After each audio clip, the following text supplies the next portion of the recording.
We should both get those like lie down kind of chairs Yes, for dude. therapy, and then wheels just switch off. Yes. So so tell me what you're thinking. How's Tarkov been treating you? Well, Jesse, how does that make you feel? Do you still see the Raiders in your dreams? Show me on the doll. Yeah. Where Killa, no. So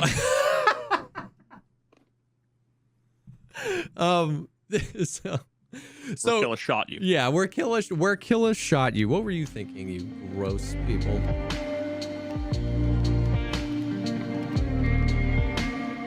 What's up, everyone? Welcome to the podcast, a show dedicated to talk about all the progress things in life, like music, content creation, and video games. I'm one of your co-hosts, Jesse Kazam. And I'm Jesse Kazam. Dude, I am today. I'm like amped up. I've got so many things. Yeah? I've got so many things that like not all of them are like long. Most of them aren't long. But there's just I've played like 5 games in the last like week, dude. I saw you like tweet something about like, man, I need something to carry me to Diablo, you know what I mean? Yeah. Well, I also didn't realize. So the first thing is that Diablo 4 comes out today. Well, half an hour ago. Yeah, what? Wait, no, in a half an hour. Okay, but what is that? Because I've been seeing Asmon play it. Is he just like VPN'd into New Zealand or something? Like maybe he was like watching trailers or something, and I thought he was playing it. I know that there like a bunch of creators got access to it early. Yeah. To do like reviews and whatever. Yeah. But he was watching because like a week ago, a bunch of like not leaks, but like people, the embargo I think was like lifted on most of the stuff except for like quest storyline. Yeah. So they were able to basically say like we played the end game. We've we've been able to see what the gameplay is going to be like, because so far all anybody like all of us normies have only ever really gotten to play at a level 25 or whatever. Yeah. So now I don't know if they had consistent access. It doesn't sound like it. It sounds like everybody was saying that he was like watching cutscenes and probably so like that makes sense. I just popped in really quickly and saw that he was in the Diablo 4 category and he was watching a cutscene. I was like, oh, I wonder if he got it. So, but it does come out today for people that pre-ordered it. Dude, I found out yesterday. Really? No, 2 days ago that it was coming out. I thought it was the 6th. That's the day. But if you pre-ordered like the expensive edition, you get it a week early. So that was actually like really exciting. So as soon as we're done with the podcast tonight, I'm going to play Diablo 4. We've been waiting. Oh yeah, like 10 months. Years. Yeah. Because Diablo 3 doesn't count. So there's that. The most recent thing was I literally was just playing like 2 hours of Doom Eternal, bro, as just like a stopgap in between the start of the stream, because I started late today, and the podcast. And I have to say that game is simultaneously incredible and also annoying and like disappointing. Interesting. The movement and the mechanics with the glory kill. Have you played it? No, but I've like watched documentaries about it. Dude, it's just like so. The soundtrack is unreal. Well, literally like that's like a masterpiece. That's the reason why. The reason why I wanted to play it was because I just wanted to like unreal. Just like headbang while killing things. It was less about actually playing Doom. So I mean that's huge, but it's just mechanically, dude, like so satisfying. Yeah, the movement is so flowy. You'll move to one, shoot, slice the guy in half, go over, grab a guy by the throat, rip his head off, throw it into the mouth of another guy with a grenade. Like it's just so good. And the movement can be super fluid and really cool because you got like a double jump, as well as like a dash in midair. There's like things you can swing from. It's got like these platforming mechanics, but I was just like yelling at the game for the last hour for 2 things. One, the UI is like, and I know I think you can customize it, so I could probably like turn it off. But again, like you would, the default is like you've got your gun, but there's also like fuel for your chainsaw. Okay. You've got grenades, and then you've got like a couple other abilities, and like they show up not in the middle of the screen, but like imagine if there was like a circle. Oh yeah, okay. Like kind of like the UI sits around your like crosshair, even if you don't have a crosshair. I don't know if you do in that game, but like widen that circle a bit, and that's the UI. It's just like on the lower kind of half. It's like that's weird. Why? So you've constantly get like little tiny icons that in any other game, the visual language is like you're out. Like you need. There's an ammo icon when you're low. You know. Everything else goes down here, and then if something's happening, they'll put that up there. And then right underneath that, there's a big red flashing box that says low ammo. So first of all, the entire game is your low ammo. Yeah. There's no reloading. You're basically shoot. You've got like 60 bullets maybe. Swap ever. Like weapon. You can't. So you literally like will shoot, and then the main mechanic, the glory kill, is like once you get them down to like 10% health, they start flashing and they're stunned. And when you initiate the glory kill, you just hit whatever E or whatever the button is. It'll do a sick like one of like 100 different animations to like crack their head off or rip their eye out, or like it's so sick, and it's dependent on the different enemies. You know, there's like big ones that you like climb up on and just like rip the top of their mouth off their head, and it's so rad. When you kill them, that they drop health. If you use your chainsaw, they die and they drop ammo. If you set them on fire with the flamethrower, they drop shields, like shield shards. So you're doing a constant going to kill fluid animations, and you're constantly doing the resources of I need ammo, do this. I need health, do this. Okay. It's really great. But you're always low on ammo because you can get ammo anywhere, as long as there's an enemy, you can basically get ammo. So it's constantly saying low ammo. Oh, so you're saying like once again the UI is basically it's just permanently flashing low ammo. Yep, and then you might have like a rifle that you like is kind of like a bolt action sniper rifle kind of thing where it's like a single shot, and you'll go there and you'll see low ammo, and you're like, click, because it doesn't say no ammo when you're out. It just says low ammo. It'll start blinking low when you're low and just keep blinking that even when you're out. Interesting. Which is like visually, I mean, these are all, I'm sure some people are going to be like, oh, it's so nitpicky, but like, it's really frustrating when you're constantly confused by things that are inconsistent with other games. Yeah. But otherwise, like the game, it would be a masterpiece if it wasn't for that. And then the other big thing that was the most annoying was the pathing sometimes is super ambiguous. Like you'll be on a ledge, and then you'll look and you'll see a platform floating. It's all lava, right? Yeah. You'll see a platform floating, and then you'll see like a bar. Whenever you see these bars, they're kind of glowing. Yeah. It'll automatically like swing on them. Yeah.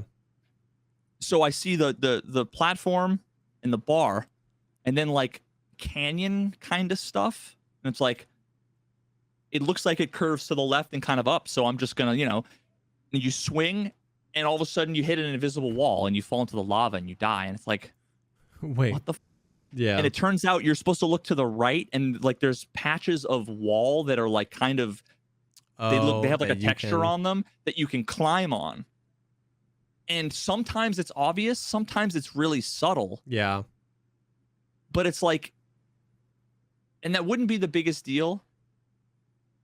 I encountered like 3 of those invisible walls in the first 15 minutes, which is like, it's kind of annoying, whatever, because you're constantly moving, you get in the flow, I'm gonna go left, and then you just like it just grinds your momentum to a halt.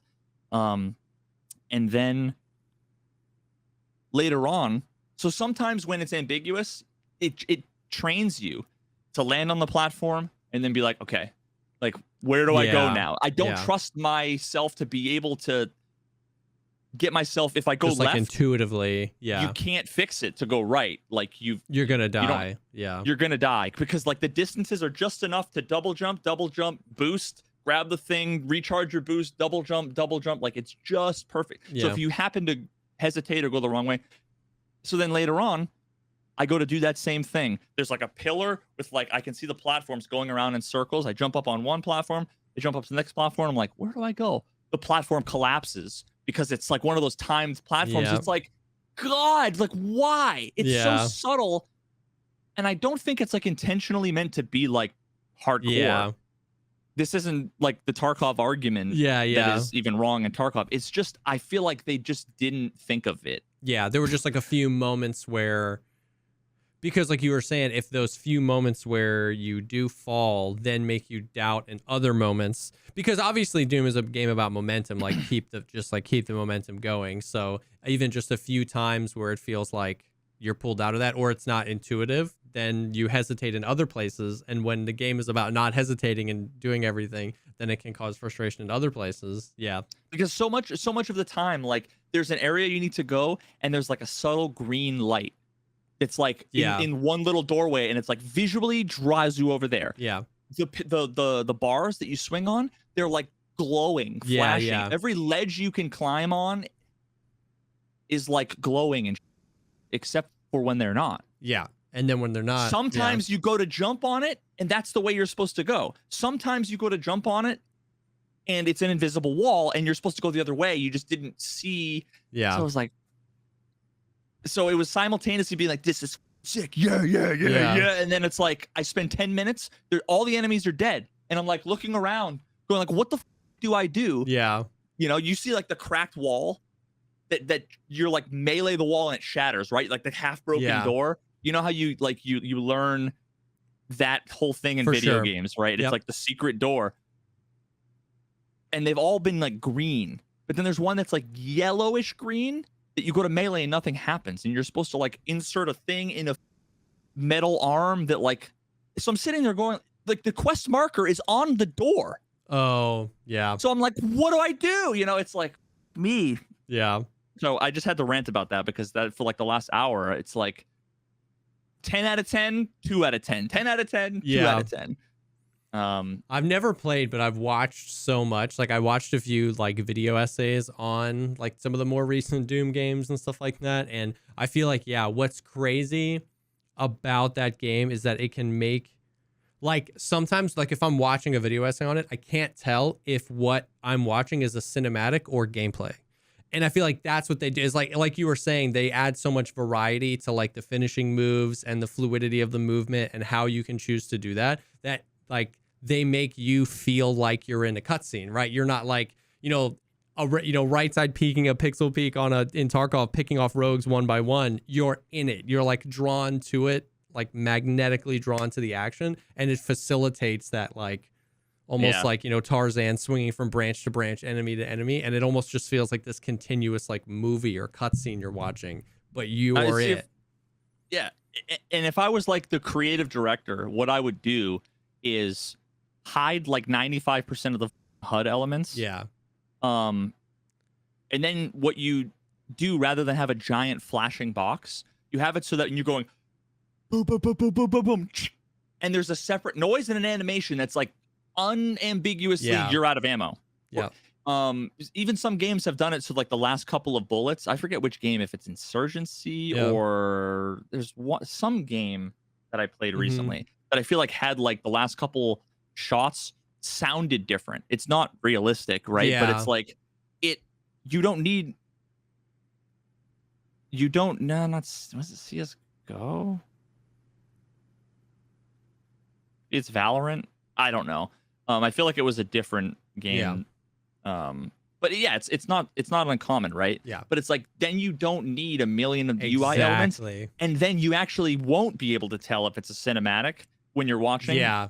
Otherwise, you'll know it's not when I'm playing flashing. Because there's a million flashing things all over the place that like I'm playing Black Desert Online. Yeah. But yeah, that's just like a totally minor rant. The game's fun. I'm gonna get back to playing it, and a lot of it comes down to like, first of all, I'm out of like shooter, like muscle memory. Oh yeah.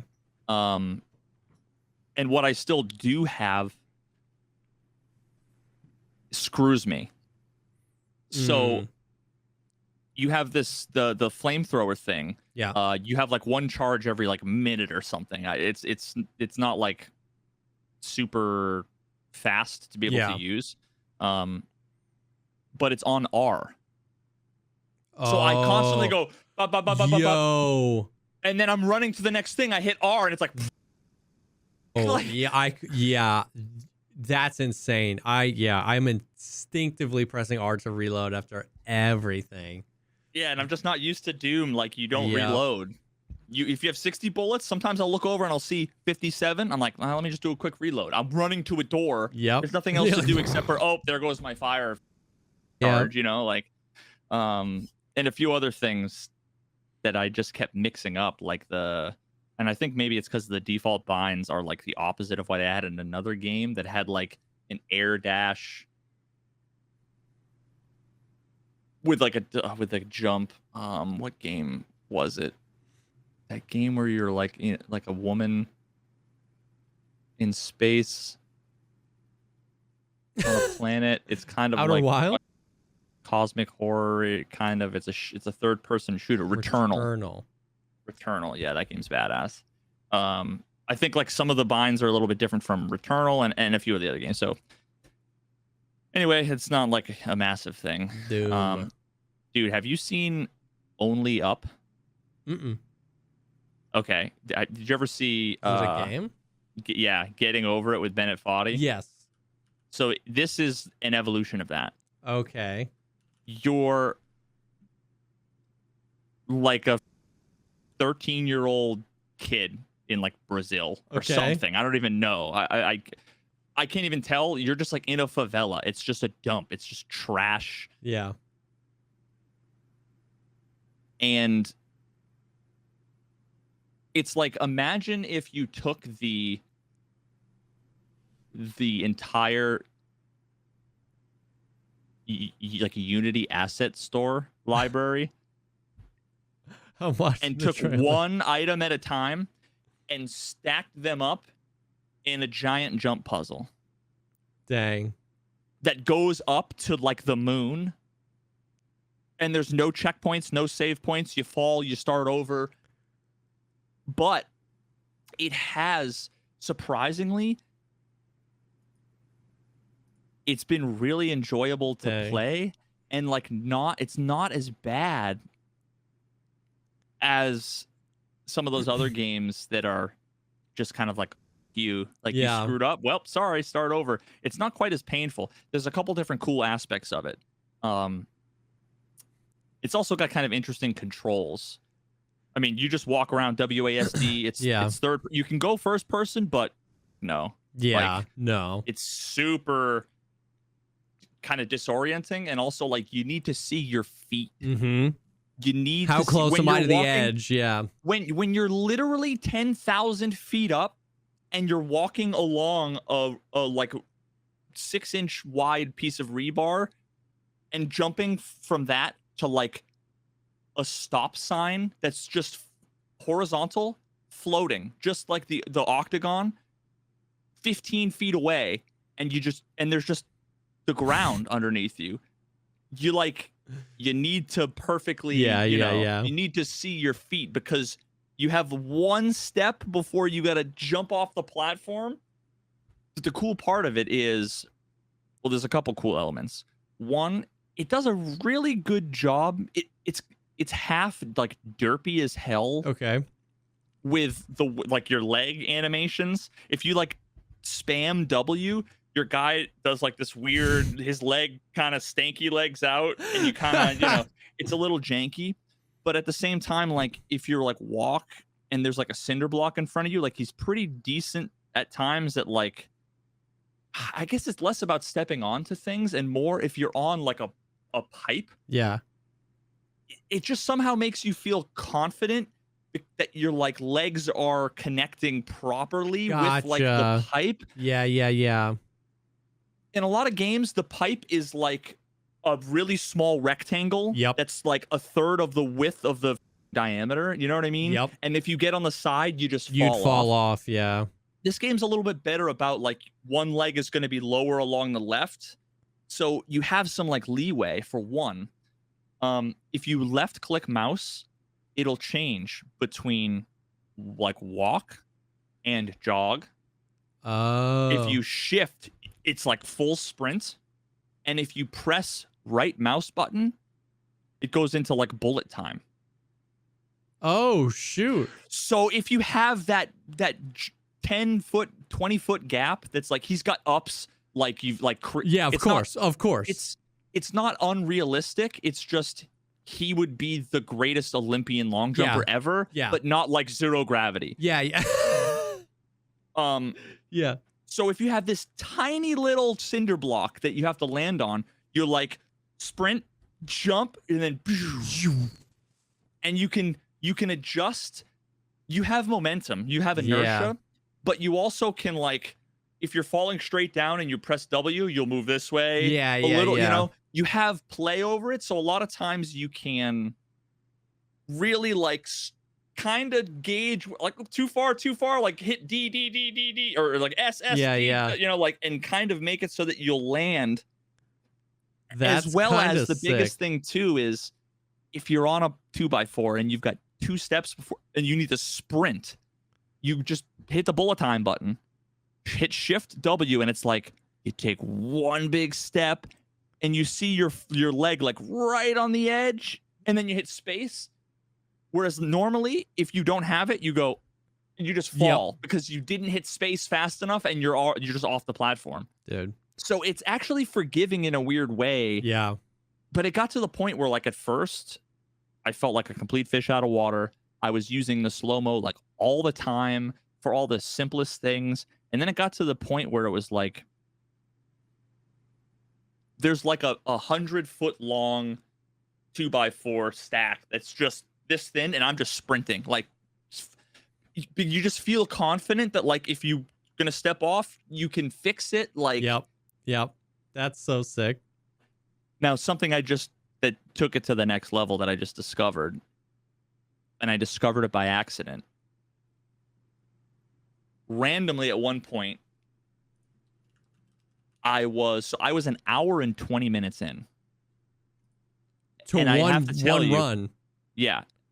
Jesus. And I have to tell you, so I mean, I think the world record is probably like 17 minutes or something. Like, it's like it doesn't have to take that long. Yeah, but if you don't know where you're going, of course, there's multiple paths too, and you don't know, like, if I go that way, if I go that way, there's shortcuts, and there's a few other like Easter eggs and stuff. But I was an hour and 20 minutes in, and I have to tell you, I think I might have been 5% of the way up, maybe 10%, probably 10%.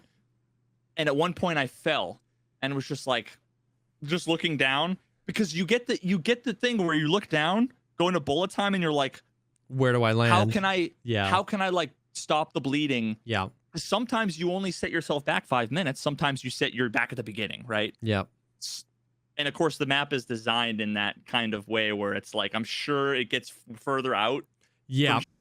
The higher you go. But I was falling, and I was like, okay, well, like, I didn't even look down. I just was like looking out at the horizon. Like, I guess I'm done for the day, because I had just done it for like 2 or 3 hours and restarted. And all of a sudden, boing, I was flying up 100 meters past where I just was. And it's like, land on a roof and look down. I'm like, I just skipped like all this stuff that I'd been looking at, like dreading. And there are beds. And it's just a little metal cot. And it's like, they're all the same. They're all the green sheet with a white pillow. And if you jump on the bed, it'll let you jump up. The thing is that, and what makes it so sketchy and kind of trolly, is that they're different in terms of how much bounciness they have. Oh, okay. So there are times where it's like, all right, I'm going to jump to that thing over there. There's like a 100-foot gap, and you go to jump, and it's like boing, and you make it perfectly to the thing. And you're like, that's what that was there for. Yeah. And there are other times that you're like, there's a 50-foot gap there. Okay, let's go boing. And it's like, you don't get the ups you needed, or you're like boing. And it's just like halfway. It's either a troll or it's intended for some other use that I haven't figured out. But there's one section where it's like I did this one bit that took me so long. It probably took me 40 minutes to do this one section. And then I discovered that, like, rather than do that section, there's a bed over around behind like this wall here. And then like 80 feet up, there's another bed. And then another bed like 100 feet up. So you're like, boing. Chain them. And then all of a sudden you're like, skip the whole thing. So now every time I play, I'm getting more confident. You get faster.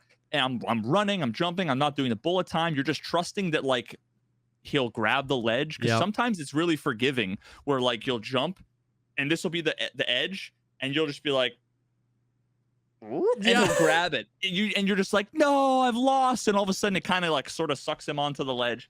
But now it's like, not only am I better, but also I know of this shortcut and this shortcut and this shortcut and this shortcut. Is there an end? Is it like procedural, or there actually is like an end? It's not procedural. I'm sure there's an end. I'm making sure not to spoil it for myself. Gotcha. For all I know, because there's a little bit of narration. You know how the narration in Getting Over It with Bennett Foddy is very meta, where he's like, oh, wow. You know, once you fall after you've made like a bunch of progress, you just hear some nice piano music and it's like, sometimes failing is okay. You know, like whatever. Sometimes it totally rubs it in. Sometimes it's just like philosophy. This is the kid's like, I live in this favela with my parents. My dad beats me. What? He goes to like work in the oil fields or whatever. And sometimes I wish he didn't come home. Like there's a random snippets where it's like, who knows if I don't know if there's a story. At one point, there's a giant elephant. And it's just looks like a plaster elephant-sized elephant. And it's going, you'll never make it, kid. You'll never make it. You're going to fail. Like, what the hell? Go back to the favela. You know, it's like, there's a lot of trolly aspects of it, but like, I don't know what the ending is. I don't know. I don't want to know what's past what I've seen before. I might be disappointed, right? There might just be, you get to the end and that's it. But I'm trying not to spoil it. So that's been really fun. That's hilarious. I can only handle a couple hours of it at a time. Yeah. Once you fail a few times, it's like, I can see that. It's like good for those few hours because like you get the feeling of loss, you get the feeling of progression, but it's like, you know, your third time you wasted 30 minutes, 40 minutes. You're like, all right, I'm done. It's a perfect like stream game and that people just want to see you suffer. You know what I mean? Yes. They want you to fail constantly. But yeah, so the game's called Only Up. I think it came out like a week ago or something. That is hilarious. Yeah, so I've been doing that. I played a bunch of Prison Architects, which they just announced their latest update. The last update, like this is our last update. Yeah, we're done. Oh, interesting. So I saw that like notification on Steam, and I'm like, oh, you know what? That was a fun, chill game to like mess around with. So I played that for a couple days. What happened to No Man's Sky? Did you finish the permadeath run? Yes, I finished it and then played for a bit longer and then kind of just wanted to do something else. Yeah. You've been on that for a few weeks, so yeah. I mean, I played it like 14 hours a day every day for, you know, like like a month and a half, 2 months. Yeah. And also like I'm working on the video. Yeah. And it's almost like overload at this point. Yeah. It would be too much if I was like working now on the that video. You're working on the video, playing a different game is beneficial because it's like now the No Man's Sky is like work a little bit, you know? So seeing something else when you're not editing, I'm sure is nice. Bro, I'm not even at the editing phase. Oh, I mean, I made that intro. Yeah. But I have 5 instances of Google Chrome open on my laptop, each with like 100 tabs. It's terrible.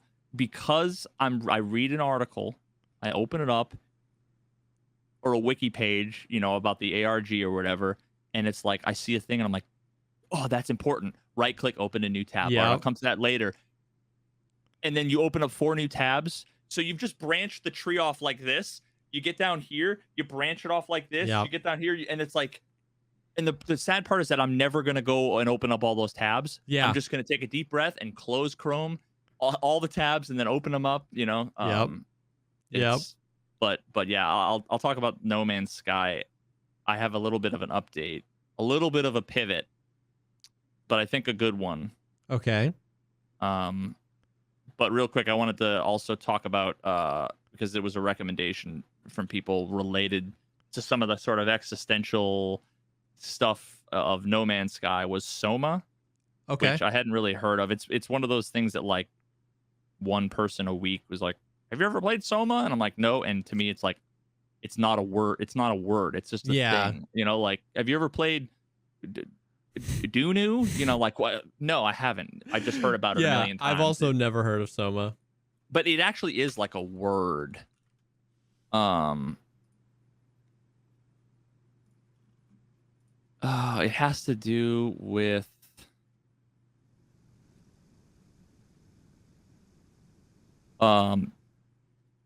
I think it's like the body as distinguished from the mind, basically. Okay. I'm pretty sure that's what it is. It's like a horror game? Yeah, so it's a creators horror of game. Amnesia: The Dark Descent. Yeah. Yeah, so it's a horror game, but it's like not a normal kind of horror game. It's more of a like psychological horror. Okay. But really the core of it that's actually the good part is the story. There are some downsides to the story that maybe I'll talk about another time. I don't need to get into the details, but like imagine you going to the doctor to get like a special brain scan because you had a brain injury. You sit in the chair, he puts the thing over your head. It's like, all right, cool, we're gonna do the thing. This will, help us treat you, whatever. And then you wake up in a chair in a like post-apocalyptic hellscape.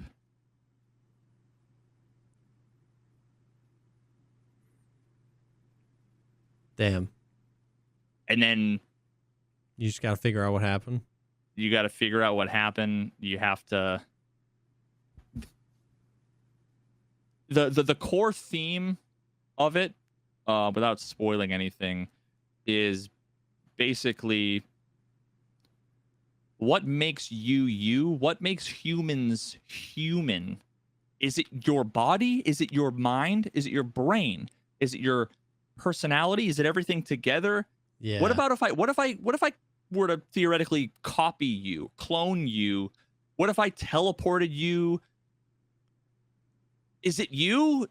Yeah. Is it not you? So it brings up those kind of existential, philosophical kinds of questions. I love it. I love that. Yeah. So it was a really good story. That was also one of those things I talked about it on stream actually, and it was like honestly the probably off the cuff best analysis I've ever done on a game before. I feel like I had some criticisms of the game that were like, I feel like really good. I should probably do a video on it after the No Man's Sky video. I don't know if I will or not. Yeah. But it got so close to being like 10 out of 10.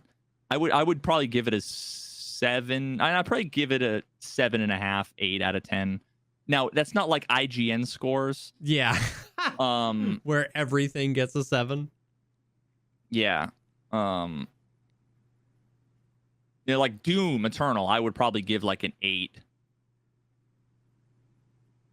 Outer Wilds 10 out of 10. Yeah.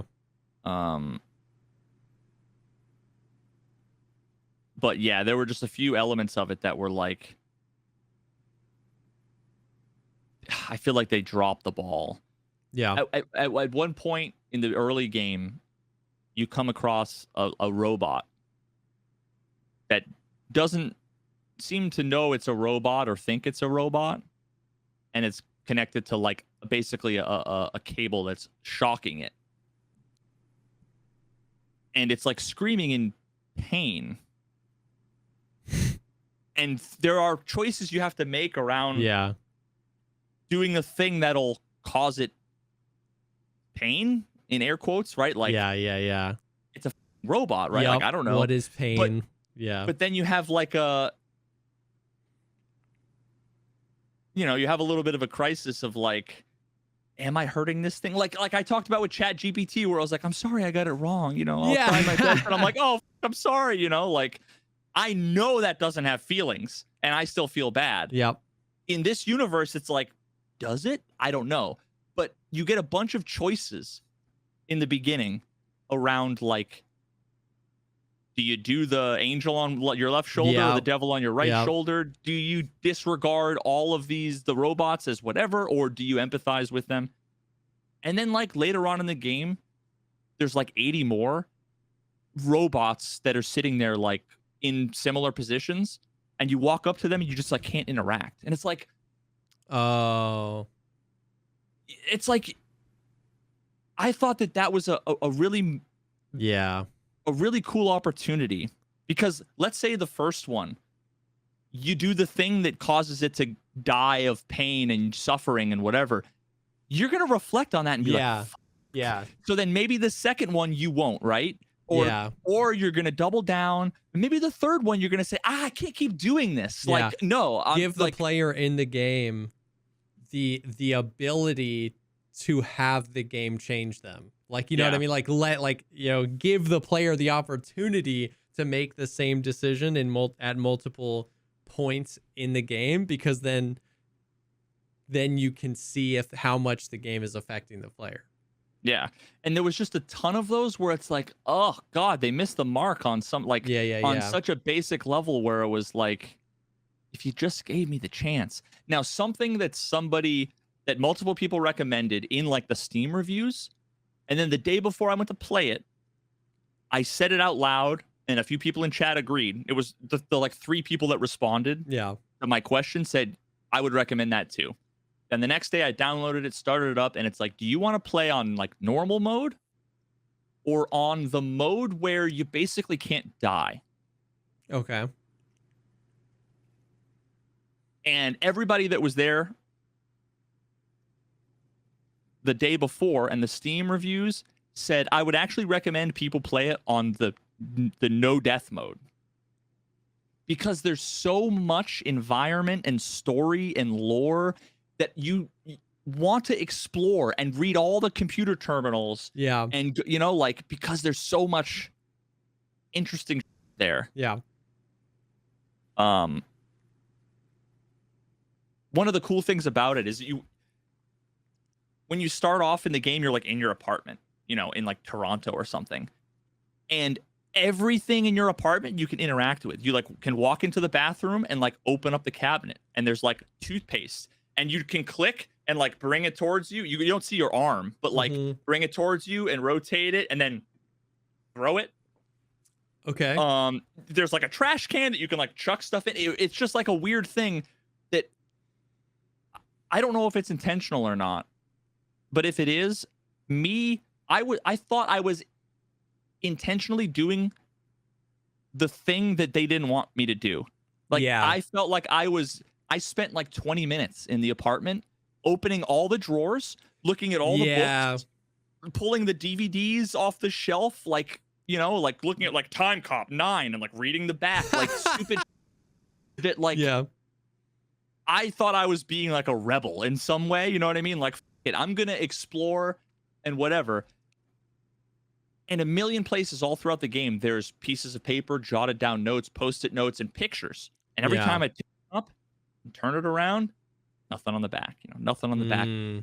At one point in the game, there's like important code on the back, and I'm like, yes, I knew it. I looked at like 1,000, and it felt right, you know? And then at another point, the solution to a thing, dude, I tried in the bathroom, I, like, grabbed the, like, scissors and, like, chucked them at the window, and I'm like, and it didn't break. I'm like, and then you get, like, beakers, and you, like, throw the beakers, and it didn't break. And then at one point I, like, did it and, like, shattered a window, and, like, that was the way that, like, that was the solution, or, like, a solution, and it was just so satisfying. And I don't know if that's what they wanted. If everybody around with all that, I'm sure a lot of people just, you're supposed to go to the fridge, grab a thing, and then click on your door and leave. And then just go. Yep. But it's like they went through everything. Shelf. They went through the process of making everything interactable. Yeah, and there's like 3 things that you're supposed to actually interact with in the 3D environment in the game to like progress the story. But there's 10 million items, that you everything can around interact you. with. I just thought that was a really clever thing. Yeah. But yeah, there was a lot of really cool things. It was a great story. I would definitely recommend it, for sure. Soma. That's interesting. Soma, yeah. So then the last thing is the No Man's Sky video. So remember how last week I was talking about how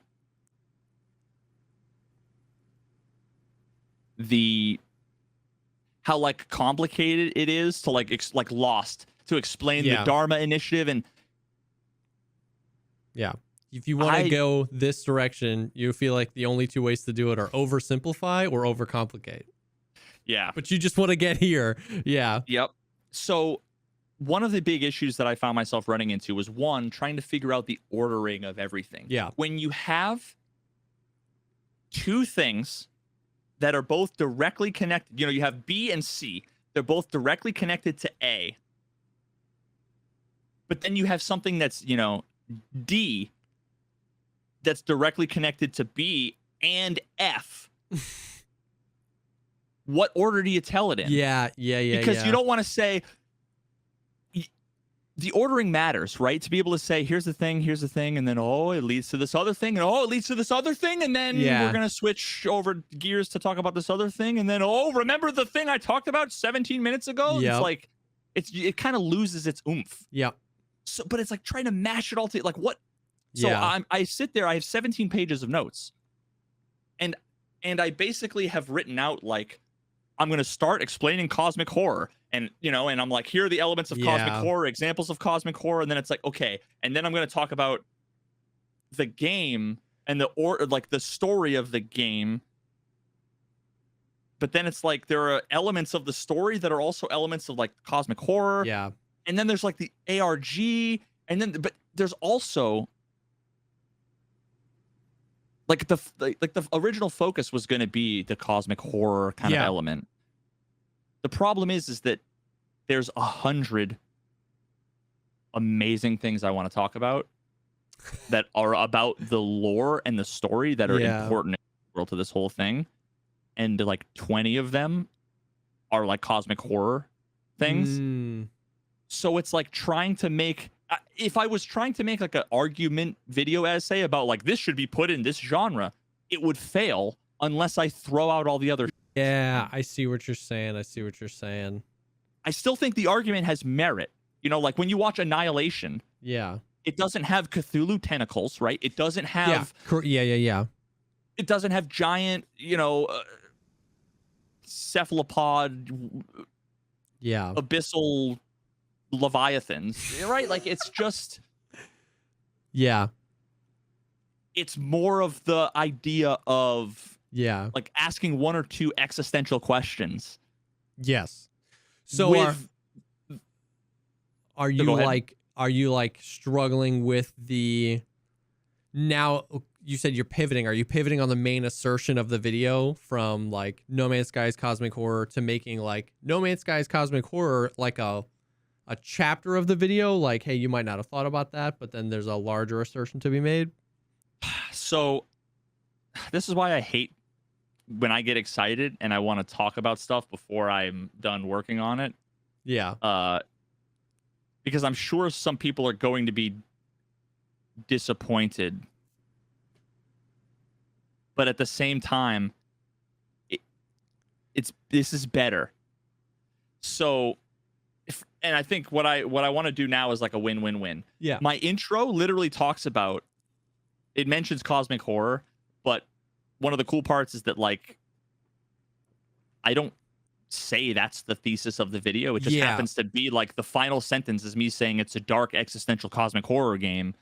Like that could be an intro to a million different kinds of videos. So it still actually works. But what I think is more interesting than I think would appeal to a broader audience. And probably like if if anything is going to go viral on YouTube and, and get a million views, it's a iceberg video. Yep. And there's No Man's Sky iceberg video. Yeah. Wow. I was really wondering what you were going to say, like how that makes so much sense, actually. And you know what the best part is that the iceberg video, what I do is I have the giant list of all the things I want to talk about. Yeah. Now I don't need to put them all in like overlapping awkward categories. Yeah. Now it's like, where is it on? What layer is it? Yeah. And then from there, those videos, just the format of them, by definition of the video is, here's a topic. I'm going to talk about it. Now moving on to the next one. Yeah, because it gets deeper. And it gets deeper. Yeah, they're all disparate things. Yeah. So I don't so literally it went from if I was going to do the cosmic horror video, it was going to be me working hours every day, stressing for 6 weeks. Yeah. But now you can iceberg video, probably a week. Yeah. And I did most of it today. No, that makes so much sense because like not only does the format relinquish you from needing to like tell it in like any sort of like chronological order with like the ARG and what happened in XYZ, but yeah, it just like it frees you up to just like move subject to subject and structure it. Because there's still like there's a pseudo narrative to iceberg videos, and the narrative is just like your subconscious going, it can't get weirder, it can't get deeper, it can't get weirder. So like that narrative is almost like lifted from your shoulders because the point of the video is that it has to keep getting weirder and deeper because that's what iceberg videos are. So that makes a ton of sense, actually. Yeah, and I've already like literally I did this today. Yes. And I still have to move stuff around, and there's still, a lot to do. But already it's like, and I even did I just pooped this out. Yeah. I sent Jesse a little preview of my work in progress iceberg image. And now it's just, as soon as I made this decision, it suddenly just exploded out of me. Yeah. Like now I know what I need to do. Whereas before I was just really struggling. I like this a lot. I think this makes sense. Thought that how deep the rabbit hole goes in the game is actually, to me, the most interesting part of it. Yeah. Where people are like, they play the game, and they half the people that know about the game don't even know that it's got a storyline. Yeah. They just thought it was like a Minecraft kind of game, right? Yeah. Where then there's a storyline. Then there's like, what happens when you play through the storyline and you don't just button mash through all the prompts and you ask questions about like, what's iteration 21195BC3? What does it mean that it was deleted? Like, I never looked at that. Deleted? They were deleted, transferred, sent, like, Yep. And then they don't realize like the main storyline, what it's actually saying. And then it goes even deeper when you're like, wait a minute, but what about all the side lore, all of the computer terminal things that like you have to be like a completionist to really click through? Yeah. That makes it even deeper, and then it goes a layer deeper in this other like hidden in the game. Yeah. And then there's the ARG, and then it just keeps going deeper. And like I said, like 15 or 20% of that is relevant to cosmic horror. Yeah. So it's like, and I feel like it'll let you tell the original. It'll probably be able to better explain the original thesis that it's cosmic horror because you'll be able to isolate it into like a part of the video, like a chapter of it. Because like I feel like every week when we talked about it, you're like, oh, this is getting deeper, this is getting wider, this is getting deeper, and you're like, how does this fit? But you'll be able to arrive at like, also the lore does this or XYZ, and yeah, that makes a lot of sense. And like if you look at the diagram, the Venn diagram of the number of people that'll watch a No Man's Sky iceberg video and the number of people that would watch a No Man's Sky as cosmic horror video, the cosmic horror video is a circle inside of the first one. Yeah. The first one is just bigger. Yeah. Now I'm expecting that this will get 6,000 views and it'll be like another disappointment. Yeah, I of hope I'm course. wrong. Yeah. But it's like all you can do is kind of say like, well, if anything is going to do it, it's going to be this, and just hope that the algorithm gods reward you. Yep. But I just think like people love iceberg videos. I've watched so many iceberg videos on that I'm not interested in, don't care about, whether it's like Wendigoon or any of those other channels. 100%. They're so good. They and are. It's, and it's just, it takes care of 80% of the work just by deciding I was going to do that. So I'm glad that clicked then, that it was like, now you'll be able to include everything and not have to like justify it or order it in a weird way. And what I did was it came to me last night after like a 14-hour stream. Okay. I was like, I'm just kind of want to talk about this stuff because I'm spending all my days looking at wiki pages and whatever, and I'm so stoked and I want to talk about it, but I can't. Yeah. I can't talk to it about, to my wife when I get into bed at night. She doesn't want to hear about Sean Murray and the fan fiction, Yeah. So I was like talking to chat and I had Photoshop up and I was just typing topic things and I'm like, I got to figure out how I'm going to arrange this.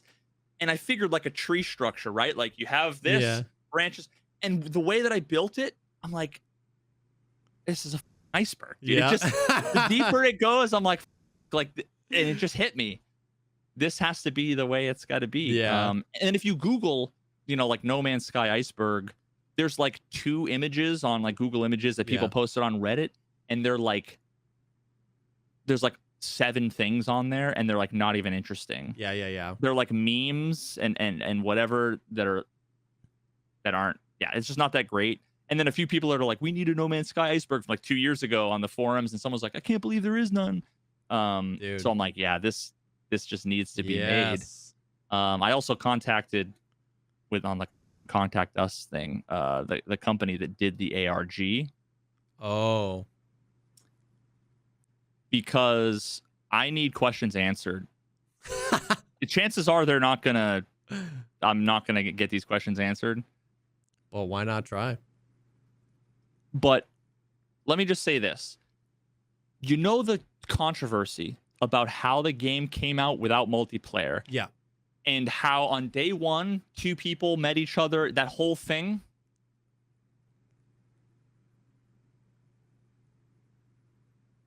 There's two universes we live in. One of them we have hot dog fingers, and one of them is the universe we live in. Yeah. One, that was all intentional. Oh, shoot. Because, spoiler alert, the entire main storyline is about multiplayer, meeting other people, the other travelers. At one point, you meet a character, you're like, oh, let's meet here. Like, finally, I found your ship. The distress beacon. We have the coordinates. Let's go. And you're at a terminal, and you're both like, I'm here at these coordinates, but you're not here. And that's when you find out that, you find out why. But they're standing in the same place. In the story? It's the main quest line. So either this whole thing was like intended beforehand, and he kind of either potentially like genius, but maybe dropped the ball in the presentation, or he's just like an agent of chaos and was like, I'm just gonna make him think, whatever, right? Or maybe maybe the Hello Games came up with it, or maybe the people who did the ARG worked with them to make the story in the game explain itself. It's wild.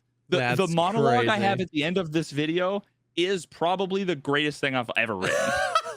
I'm so excited for this, dude. I'm so excited. It's so buck wild, dude. I'm excited to talk about there's some words on here that I'm excited about. Like tachyonic anti-telephone. Tachyonic anti-telephone. Yeah, the assassination of Emily Layton. Wow. Toby. Another one. That's a fun one. I have multiplayer is a bug. That won't make sense to anybody until they see my video. Yo, that's so great.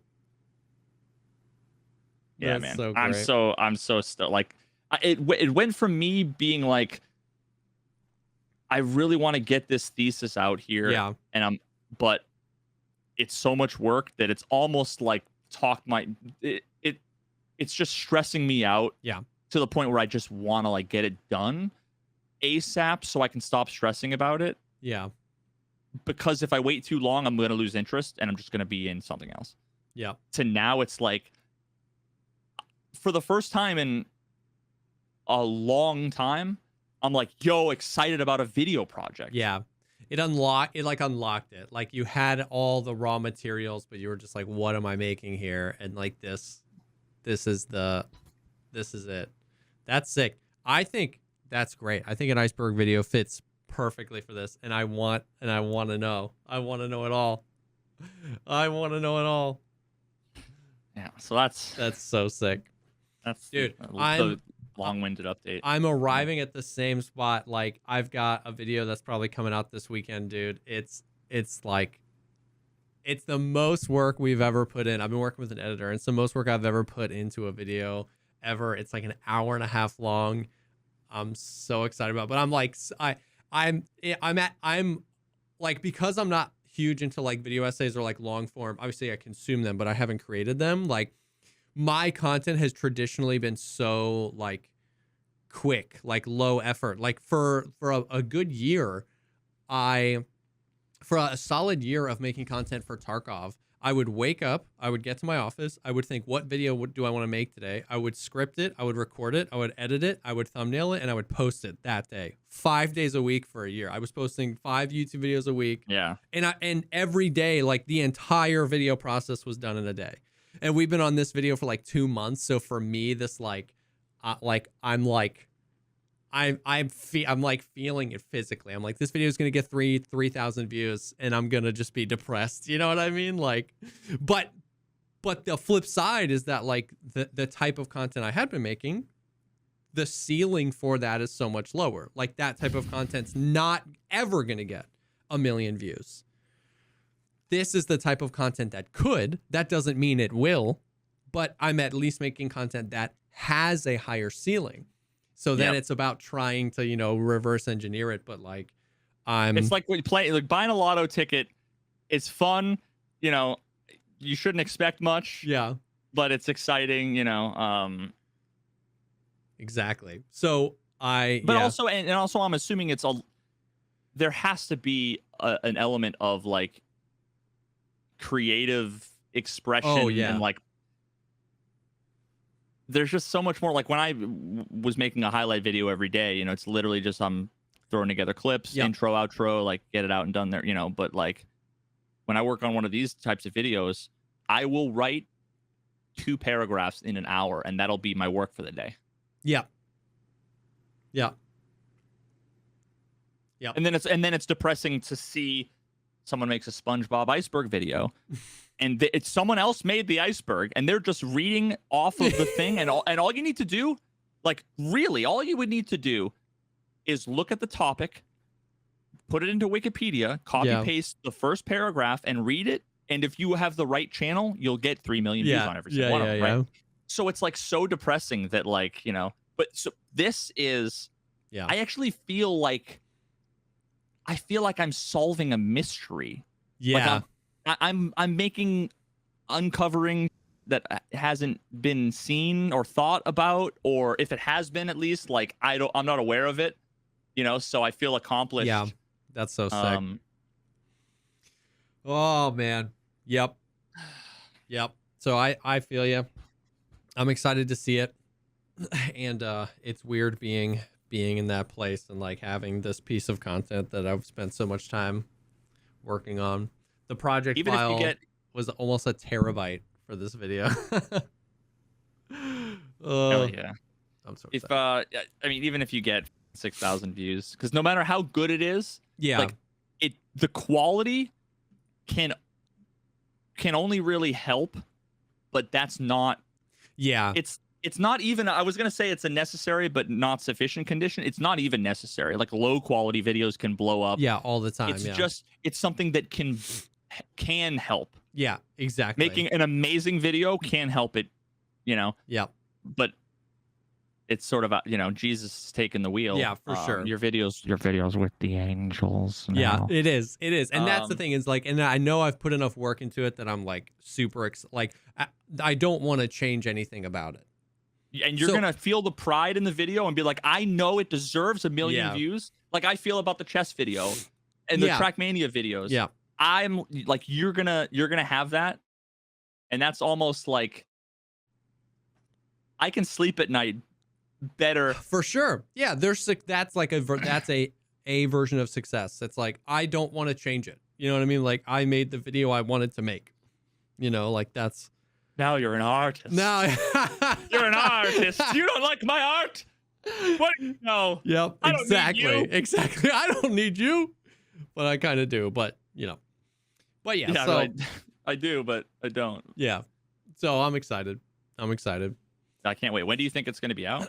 Probably Saturday or Sunday. So I was gonna post it today or tomorrow, but with the like Diablo explosion, that's gonna be like everyone's gonna want to play. Everyone's gonna be staying up all night. Everyone's gonna be watching guides. I want to give that like just like 24, 48 hours for that to calm down a little bit. You know what I mean? Yeah. I want to post it soon because it was like we finished it today. So probably like Saturday or Sunday. Sick. Yo, okay. Real quick though, you know what doesn't have an iceberg? What I wanted to do was I'm like, I haven't seen an iceberg video in a while. So I'm like, I need to watch a few so that I can learn what makes a good iceberg video. Because there's a difference between making one and between consuming one. Yeah. And to try to think like, what are the things that get put there? Are they memes? Are they, I'm like, what kinds of things? I don't want to do it wrong, Yeah.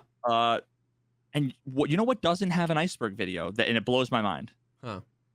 Or even an iceberg that I could find. Lost.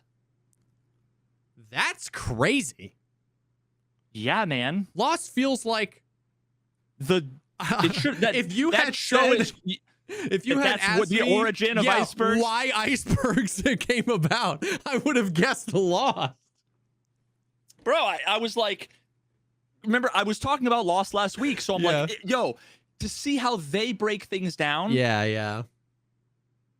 would be amazing, because I was trying to figure out, one of the things I was trying to determine is you have the history of the development of the game is like a timeline. You have the storyline from beginning to end is a timeline. Yeah. Then you have like an ARG that is a different timeline that connects to both timelines. It connects the real world development and then you have the depth of the iceberg. Yeah. Because there are elements in the story that are deep. There are elements in the ARG that are, but it actually ended up working. It kind of works where it's like going down is going deeper, and like I'm going to go from left to right on each of the sections. Gotcha. Temporarily in the storyline. Yeah. But then also vertically in the development. It'll make sense. Yeah. Damn. That's crazy that Lost doesn't have an iceberg, bro. So now I'm like, do I need to make a Lost? Yeah. So we're putting pause on the No Man's Sky iceberg video to make a Lost iceberg video. Imagine if that was my pivot. Yeah. So I wanted to announce an update on the No Man's Sky video. It's now a Lost video. Yeah, the No Man's Sky Cosmic Horror video essay is now a Lost iceberg video. Oh, God. Damn. That's crazy. Now, I was joking, and something in my brain switched, and I'm definitely not gonna. I'm gonna do the No Man's Sky video ASAP. But I might actually do a Lost video. Yes. Those videos like that tend to do well as well, where you like tap back into something that was super cultural. You know what I mean? And then like re-explain it. You know, like the title of the video is like what, you know, why don't we ever talk about how Lost really ended or something? You know what I mean? Like, why don't we ever talk about what Lost really was? You know what I mean? Where it's like, oh, like, I remember liking Lost. I remember being confused at it. Why don't we talk about it? You know, and it's like, yeah. Oh, and also, God, I'm going on my own iceberg. This is like the longest intro, non-Tarkov intro we've ever had. Sorry for all the people that, sorry, not sorry. Yeah. The way that I, for the most part, and I think the average person interprets and views the ending of Lost is wrong. Yeah. Like the whole they were dead all along. Yeah. That's not it. It's just not I don't even remember. Like, I remember thinking that too. You know what I mean? That same thing. Now, for me, I was like, okay, that's kind of a letdown, but like this was still an amazing story. I don't care. For sure. Yeah. You know? It was less about like Game of Thrones, where all of a sudden the last like 2 seasons were like rushed and smashed together. This was like one episode that like, oh, okay, you know, whatever. But a lot of people, you know, because I'm not spoiling anything by saying that this is not how the show went. A lot of people assumed that they were dead all along. Yeah. And the problem with that is it completely removes all importance over all of the drama and tension that happened. Yeah. Like people dying, like they're already dead, and this is all just like fake. Like, yeah. Then that I could see how that would ruin the show for people, because it's like none of it matters. But that's just not. Yeah. And I only found that out doing the No Man's Sky research, because I wanted to watch some video essays to see how the people explain these types of things. Yeah, maybe I'll do that. Lost Iceberg, Veritas Iceberg channel coming in hot. The icebergs. Yeah, this is where I sell my soul and start making content that people love and YouTube loves, and I suddenly start making money, and it's financially viable. Yeah. Well, dude, I love that, all that stuff, because there honestly isn't a whole lot going on in the Tarkov world. But before we do that, before we hop over and talk about, before you feed me some Tarkov, I want to feed you some delicious meals from HelloFresh. I want to take a second and thank the sponsor for today's episode, and that is HelloFresh. We have worked with HelloFresh for a while now, which is awesome for me because I have been using HelloFresh personally for like probably close to like 6 or 8 months now. 4 meals a week for my wife and I. I had one today for dinner. They're delicious. So what's cool about HelloFresh is it is a meal delivery service where you get your food and you cook it every day, and it has everything that you need exactly portioned out, so it reduces waste. It reduces food waste, which is insane. I have had this story many times of like, okay, we'll do the recipe, we'll do this, and you need cilantro, but you only need like a tablespoon. You buy a big thing of cilantro, sits in your fridge for 2 weeks, and you throw it away. You know what I mean? You get everything. You get exactly as much as you need, so there's no food waste, and it's awesome. And there's, it's really cool with how many different options that you have, how many different options of the type of food you want. Do you want protein plus? Do you want keto? Do you want veggie? Do you want this? Do you want it for 4 people, 2 people, 3 people, 4 meals a week, 6 meals a week? And what's also cool is that they're really leaning into the summer, and they've got a ton of like summer related recipes. Last time we were sponsored by them, we were talking about they were celebrating different cultures and doing recipes with other chefs. And now they're really starting to lean into like their summer menu. What's cool about HelloFresh is not only the meals that you get, but there's all sorts of other things that you can add on in addition. So like if you are hosting or doing a party or something this week, you could get some like appetizers or some bites. And they're doing a lot of like summer focused bratwurst bars with caramelized onions, Dijonais slaw and pineapple relish, like snack boards with pretzel bites and spice bar nuts and stuff like that. So there's a lot of additional stuff that you can do. Yo. Yeah, it's sick. And actually, when I first did HelloFresh, we did that. I remember I got like some of their desserts and some of their other things in my very first box. I didn't do that a lot. Each week. I just like ended up selling HelloFresh. I was camping in Maine over the weekend with my in-laws. Okay. Their aunts and uncles and stuff. And one of the aunts is a pescatarian, one of them's a vegetarian, and they were basically saying, doing the whole looking for new recipes. They had their phones out and they were trying to figure out what to make, and they've got HelloFresh has a ton of different options for all kinds of different lifestyles and different diets. And one of these days when I get back in the gym, I'm gonna go and get the nice healthy nutritional meal packages. Dog, what are those little boxes that you used to get with the little pizzas and the cheese and you'd squeeze on Lunchables. It's like adult Lunchables. Yeah. It's got all the little ingredients in exactly the right amounts. Exactly. It's perfect. Yes, that's why we love this. But yeah, so HelloFresh is really cool. They've got ready to like fast and fresh options that are ready in 15 minutes or less. So the greatest thing about it is just that you are in control. How many meals for how many people? What type of food, what type of diet. They normally have, I think, upwards of 30 different recipes to pick from every week. And then even the type of, like, do you want meals that are going to take a little bit longer to make, like some more complex stuff, or do you want stuff that's like super quick and easy? So, and then in addition to that, the convenience of you can pause for a week if you're going to be out of town. You can pause for a few weeks if you got something going on. You can resume it at any time. You can make any of those changes at any time. So my personal experience with HelloFresh has been phenomenal. I've loved it. So you can go to hellofresh.com/podcast16 and use code PODCAST16 for 16 free meals plus free shipping. That is hellofresh.com/PODCAST16.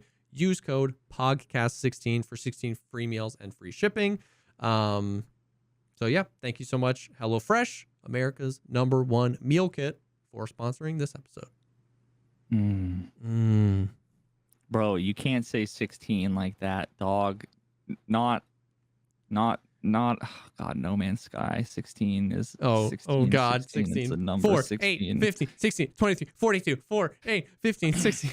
I didn't even realize that I didn't even put that together, that 16 was one of the lost numbers, but 16 is a number that's everywhere in No Man's Really? Sky.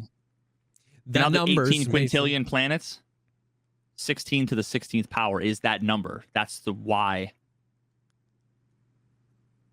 that number. Damn. Yeah. The iceberg grows ever deeper. It's also 16 seconds until the world gets eaten by a black hole. Wow. That's a different story. Oh, so yes, escape from Tarkov. We're breaking the fourth wall right now. We have this doc where we write all the down, like the bullet points of all the stuff we want to talk about, and literally before the episode, one of us will go through and like delete everything from the last week and start typing stuff, right? And there's only ever one box. There's like intro, and then it's like some of the I want to talk about, and then there's one box that's always there, and it's just Tarkov. And I open up the doc before the podcast this time, and all I see is that Jesse's little cursor on the Google Doc is sitting there, and it's Tarkov, and then parenthesis sucks. And I just had to giggle. So tell me about it. Why does Tarkov suck? I mean, that's news to me, dude. No, yeah, I know. Are you sure? Is that a typo? Yeah. No. Dude, it's nothing new, right? Like that's the thing, is it's nothing new. It's just so I don't know if you saw on Twitter, but like Irish got everybody in these past few weeks. So like I deleted my whole stash. I deleted 100 million rubles, 8 weapons cases, 4 thick items cases, all my keys, everything. I didn't reset my account, but I deleted everything in my stash except for my melee weapon and my armbands and the little transmitter that gets you out onto the lighthouse. And so I've just been, Oh, you wouldn't give that up. well, you can't get it back if you delete it. So he was like, you can keep that. You know what I mean? You just, Yeah, you can't get the hours of your life that true. But like, anyways, so it's less that like nothing has happened to make Tarkov suck more. I think I'm just like, I don't know, man. I feel like I suck at this game now. Like, I know you're laughing, dude. It's like you know a delay pedal. Yes. There's the mix knob and there's a feedback knob, knew right? You were gonna... And you've turned the feedback knob. You plugged my microphone into a delay pedal, and you turned the feedback to 12 months. Yeah. No, I feel like I haven't had a good PvP fight in so long. I just feel like it's insane. So anyways, so obviously I've been trying to make a bunch of money to like buy cases and get gear and like rebuild my stash. And I just, because of that contrast, dude, because normally I just have at this point 100 million rubles and I can do whatever I want. Because of the contrast of like yesterday's stream was a solo stream, which I don't normally stream. Like I like to play Tarkov duos. I was just solo, and it was 7 hours of me running the lighthouse island. And it was the best. It was the best stream I had because I got into exactly no PvP, and I was making a bunch of money, and we were just like vibing with chat and like talking and having a good time. And it was like, it was almost just an excuse to like talk to chat, to just like vibe. I was in Tarkov, but I wasn't really playing Tarkov, right? I wasn't like going around to the different maps. I wasn't. You were streaming Tarkov. Yeah. And people, not that you're not good at the game, because you are very good at the game, but people disconnect the two. They see someone's in their stash in the Tarkov category. They've got 100 million rubles. They are good at the game. They are a source of truth about the game. I should listen to everything they tell me about everything from graphic settings to headphones in and out of the game to whatever, when in reality, what you're talking about is largely the meta for a lot of people. Yeah, for sure. And so like it just, because I've had the contrast of that, like the engagements, like that's the thing I've been saying over and over again these past few days. It's just like Tarkov, when you're interacting with another player, just sucks. You know what I mean? Like, and so obviously I'm saying sucks, and that's a little bit dramatic, and I still enjoy playing the game. You know, cue the 1,000 comments like, if you don't like it, just stop playing. You know what I mean? And I get it. I used to say that too, and I get that there is a line where you get there. You know what I mean? This is the Maldcast. This is what this is for. I'm not malding all day on my stream. A lot of times I'm just like, yeah, whatever. Sometimes I do mald, but just like, this is the place. This is the Maldcast. This is where I'm just like, yeah, let it out, honey. It just is what it is. So yeah, we should both get those like lie down kind of chairs. Yes, dude. For therapy, and then wheels just switch off. Yes. So so tell me what you're thinking. How's Tarkov been treating you?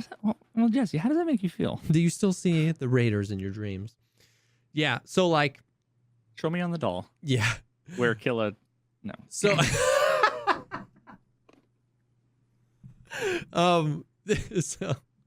where Killa shot you. Yeah, where Killa shot you. What were you thinking, you gross people? But yeah, so it just, I don't know, man. I don't even know. Like, I don't even know how to turn this into like a podcast topic to talk about, right? Because it's just the same. It's just everything. It's everything we've beaten to death forever. And it doesn't mean that I'm not excited about all these changes and potential fixes for these things, but like and it's hard to tell, am I just like malding, or are things getting worse? Like sometimes it really is hard to tell.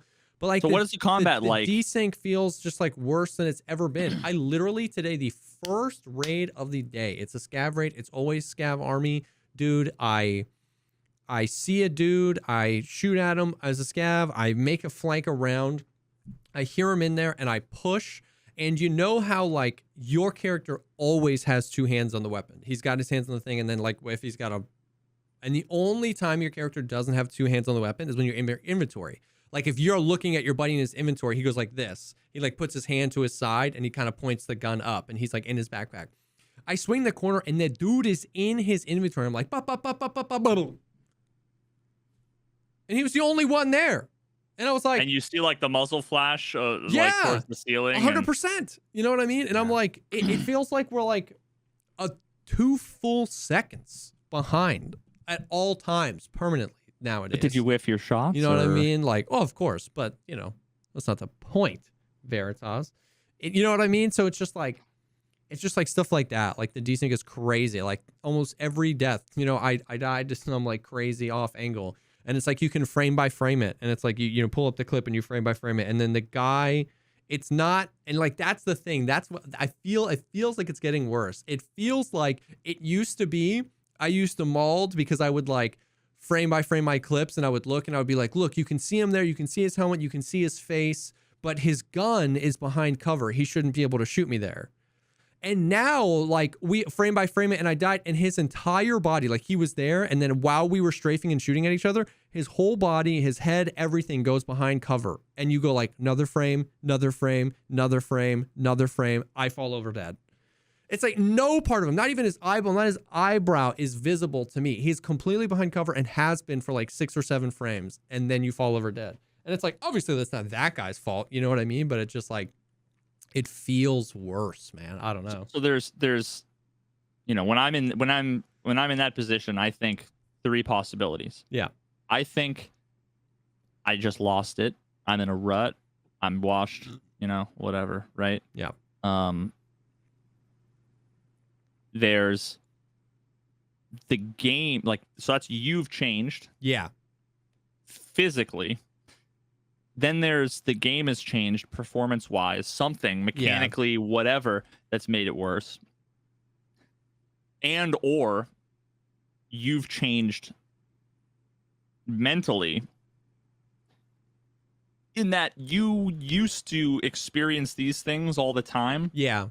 But for whatever reason, you wanted to be more positive. Yeah. You wanted, you know, you were in a honeymoon phase, right? Like whatever the reason is, where you were just like, damn, GG, unlucky. Yeah. When in the same situation, I or you now would be like, did you see the desync? Like, what was that all about? Yeah. Where a lot of times people, I see streamers encounter like blatant, like not even cheats, but just like blatant, like that was just Tarkov. And they'll be like, well, you know, good job. You know, like he beat me fair and square. It's like, you can be a good, sometimes that, I'm just being honest. Sometimes that's annoying, you know, where it's like, if you lose the World Series, you throw a strike at the last batter, a perfect strike, and the umpire says ball, and it's a walk, and you just walked in the winning run. If you're the pitcher and you're not screaming, it's not going to help. There's nothing. It doesn't change anything. But at the same time, I'm like, sometimes I'm like, come on. I get it. Stand up for yourself. I get it from both ends. I get it because Tarkov is so just like so abusive. It's almost like a you know, it like a trauma response. Like, you know what I mean? Like you get into a car accident and you black it out. You know what I mean? It's like I have to, or like if I open this Pandora's box, I can't close it. And that's how I almost feel now. Because I definitely think that's part of it. I think part of it is for sure that like it's harder for me to stay as positive. But I also feel like it's gotten worse. You know what I mean? It's just been, I don't know, so bad recently. So you feel like the performance has gotten worse, like something about the netcode or whatever? I do. Now, since when? Just progressive, like probably this whole wipe. Like I'm not saying these past few weeks. Like I would say it's gotten slightly worse each wipe over the past year or two. Like it's just progressively. And when we're at the end of the wipe and there's nothing to do, there's no quest, there's no nothing. The only thing to do is really just like go into the exact encounter where you would experience the desync. You know what I mean? A really successful raid 2 weeks in is you go here, you find this item, you kill 10 scavs, you maybe snipe a PMC, you loot his stuff, and you leave. That's like a wildly successful raid 2 weeks in.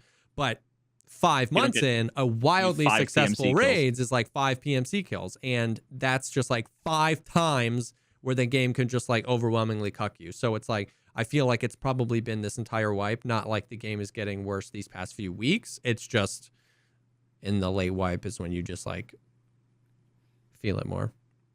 I suppose another explanation too is when I said you change mentally, it was you're like less forgiving, but part of it might also be the awareness that we like talked about before, where it's like the more you experience it, the more you know what to look for. Yeah, true. So a lot of people might say, yeah, you could have all of a sudden said, the moment that I introduced to you that whole like stutter step freezing thing, could have been like, wow, the netcode really got bad overnight. You know? Yeah. Like you could assume that the variable that changed was the game when really you were the variable. Yeah. So, and I'm sure that there's not one explanation. It's probably as the wipes go on, the servers get more and more bogged down. Yeah. I don't know how many people are playing, how that can affect everything. Yeah. There's just a lot of elements. There's a lot of moving parts. There is. And I totally recognize that. So I wonder if you, this is just me being candid, if you experience the same sort of the existential thing that I do, where it's like, I don't think it's possible that my decline in interest and enjoyment in the game, it's possible that an explanation is I've just gotten worse and or the player base has just gotten way better, right? Yeah. I'm not saying it's impossible. Yeah. But I don't believe it. Yeah. Like I genuinely don't believe that like everybody suddenly got real good so quickly. Yeah. That I went from being above average to below average. Yeah. But at the same, you're like, you want to be humble, you want to be like reasonable, and it's like this is a realistic thing I'm putting on the table. Yeah. But it's like out of the 5 possibilities, I find myself subconsciously, whether I say it out loud or not, putting that on the bottom. Yeah. It's possible that everybody's gotten good, but like it doesn't feel like that. Yeah. I think it's a combination. Like the reality is it's a combination of things, and I definitely don't assert that I know exactly how much weight each thing has. Like I would say for sure that like at this point in the wipe, most of the people that are playing are Turbo Timmies or Turbo Chads. Like they're like I like if you look at my dog tag case right now, it's like 50s and above or teens and below. There's very few level 38s. Because they're bored. You know what I mean? Like I almost made a joke. I'm glad I didn't. I'm glad I didn't. Shut up. But you know what I mean? Where it's like people are, it's crazy. I still all the time get the like, yo, I'm new. What are first wipe? What are your tips?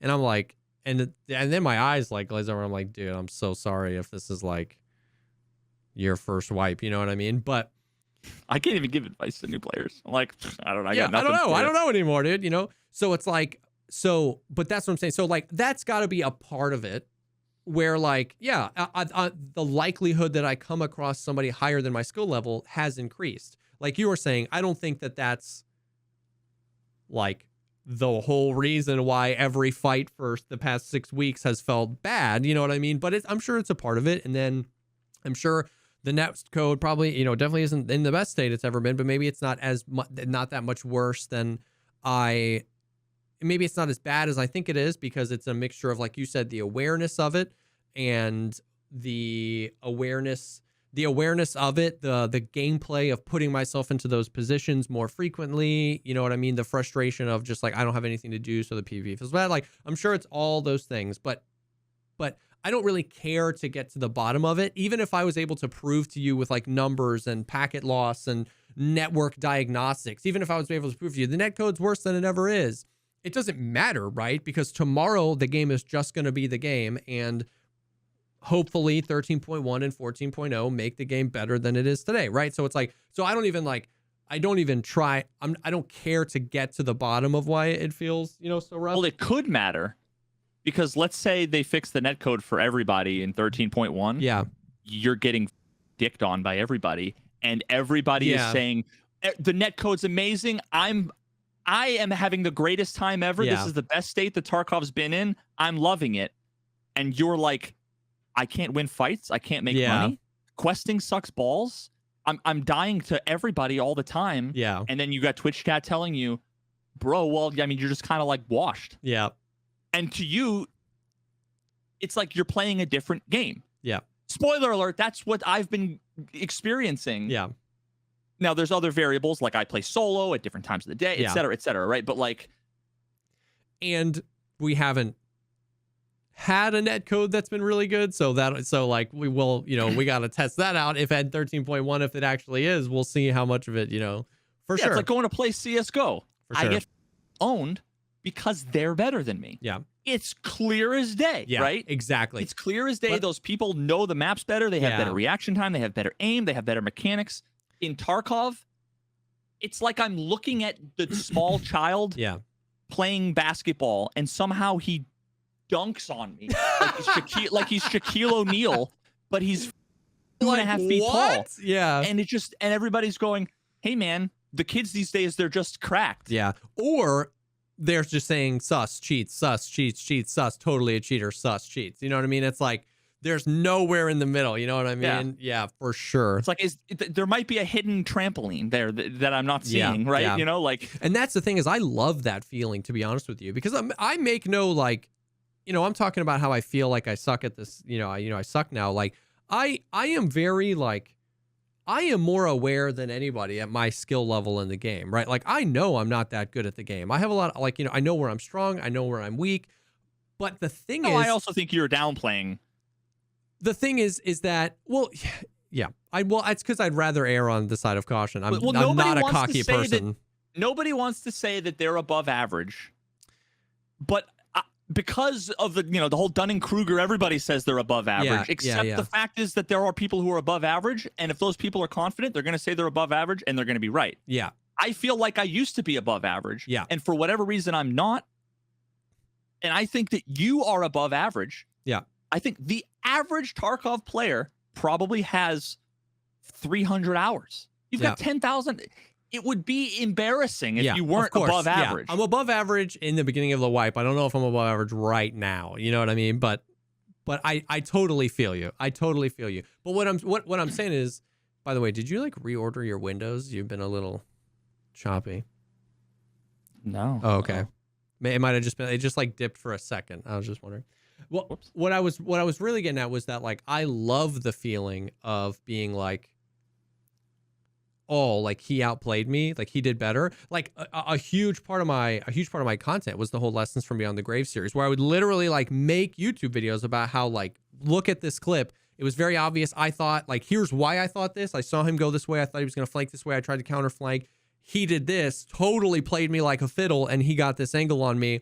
Like, I love that. Like, that's how I've gotten better. That's how I went from literally basically first game on mouse and keyboard ever was Tarkov to someone that can say that I'm probably above average. You know what I mean? It's because I'm like addicted to that, like to like learning and figuring it out. And I think that's why I get so frustrated. It's because like 9 out of 10 of my clips where I die, it's like the guy that kills me is either not on my screen or his gun is pointed completely different direction than me.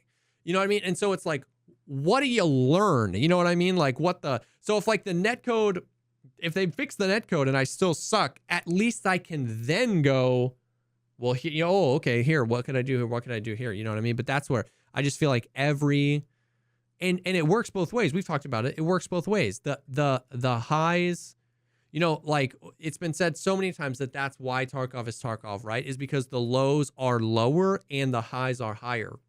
But I feel like the integrity of the lows and the highs has gone out the window. When I kill someone, sometimes sometimes I'll kill somebody and I'll say it and I'll be like, that guy got no audio.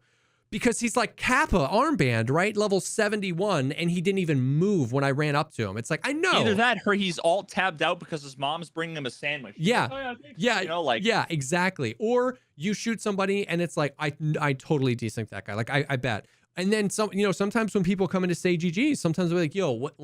Sometimes I'll say that. I'll be like, yo, I bet I wasn't even on your screen when you started taking damage from me, right? Can you show, do you have a clip? And we'll pull it up and it'll be like, you see? And so it's like, it doesn't even like, it goes both ways. You know what I mean? Like winning doesn't even feel good because so often you can tell that. Yeah, that's why I say I'll pay $5 to see that clip. I say that all the time. You know what I mean? So it's like, it's just the stuff. And then all the other little things, all the other things that like, it was like, I told you the other day that I was running around and I was like, yo, I'm super excited for the Streets expansion. And somebody was like, they should really do, fix the game before they have more content. And I just like fell out of my chair because I was like, I know it's like those conversations just happen over and over and over again. Like, you know what I mean? I was playing with Airwing today and I was like up in this like crazy jump spot, prone on basically on the top of a building that you're not supposed to be on. And I've got an SR-25 and I'm looking out and like 83 meters away, I see a scav running the opposite direction. And so I put my reticle on the back of his head and he stops and he 180s and does an ADS and shoots at me with like a stock AK. He didn't hit me. I shot him first, but I was like, and then, we go on the rant where I'm like, this makes me mad because it's not hard to fix. It's not netcode. It's not an entire audio occlusion system. It's like, this is dumb. You know what I mean? Like, I could like, in this instance, the best player in the world couldn't do that.